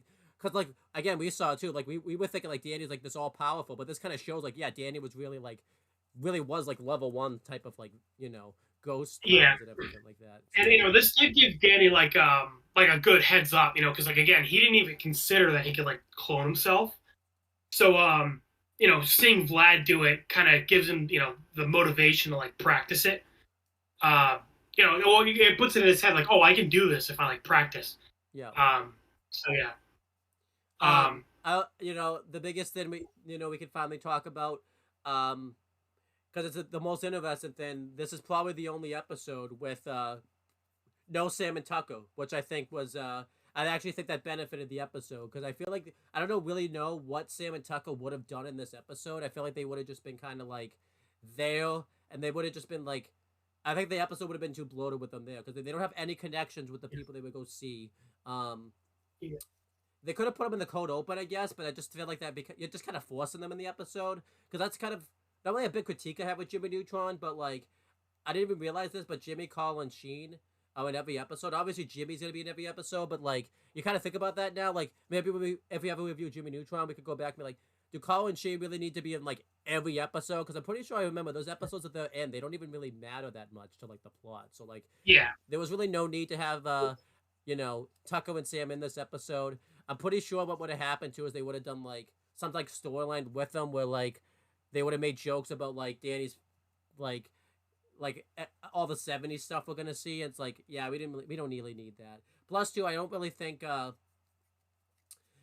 I kind of forget this too. Like they're in other episodes, but they're not really in an episode like centered around like Vlad's plot until like probably like Rainstorm, pretty much. Like then like it's only really Danny that goes and like faces Vlad. So I really like that. Like they kind of give Danny and Vlad like the shine and everything like that. Yeah. Yeah, I think we complaint complaint we made in the Poindexter episode was like sometimes a show doesn't need like a B and C plot in an episode. Sometimes just like having a plot that's like the focus is like the best option. Like having a B plot helps. Mix up the episode a bit, but sometimes like if you just have like a really solid A plot, like give it the time it needs. Definitely. This episode, the only B plot in this episode was, I guess, like the reunion and like Jack, but that like was tied into the A plot pretty well. Like I wouldn't even really consider it a B plot. I agree. So like again, I think that was a positive for this episode. Vlad's a really interesting villain, as I said. The setting was awesome. Me and Owen were talking about which one we preferred, Kevin 11 and Bitter Reunions, and I'm still kind of going back and forth. But I think the setting for this episode was really cool. I like the castle, of like Vlad. It's a really cool setting. Yeah, I really like that. The castle. Seeing like a little bit of Wisconsin, like doing their road trip for a little bit. I like that the road trip doesn't overstay its welcome too. Like they do a couple scenes with it and then that's it. Like it doesn't, Yeah. And then I think the biggest thing I liked, well not the biggest thing, but the thing I liked was like, it's a big thing. Danny finds out that like there's good ghosts, there's not just bad ghosts and everything like that. That's kind of a big thing in this episode. Yeah. And I like that Jazz isn't a part of like any of the ghost fighting because like that makes my brother's keeper like that revealed even better and everything like that. That you're not really part of this. So it's been 2 hours, but as we said at the beginning, definitely one of the best episodes of the show. Might be the best one in season 1. S tier is what I would give it. I agree. This breaks the scale. This breaks the scale with all of Vlad's clones and everything like that. That's how great this is. Yeah. It really great. It's got great character development. We get introduced to the main villain. Just basically everything AJ said. Was like fantastic. I really liked this a lot. Just it really sets up the rest of the show pretty much, like you said. The rest of the show, like, this really could have been the pilot if they really wanted to make this the pilot, but obviously it wasn't gonna be. But I'm just saying, like, this is kind of like, like with Yellow Jackets, episode 2 was kind of the pilot. This is kind of like another pilot for like Danny in a way, type of thing. Yeah.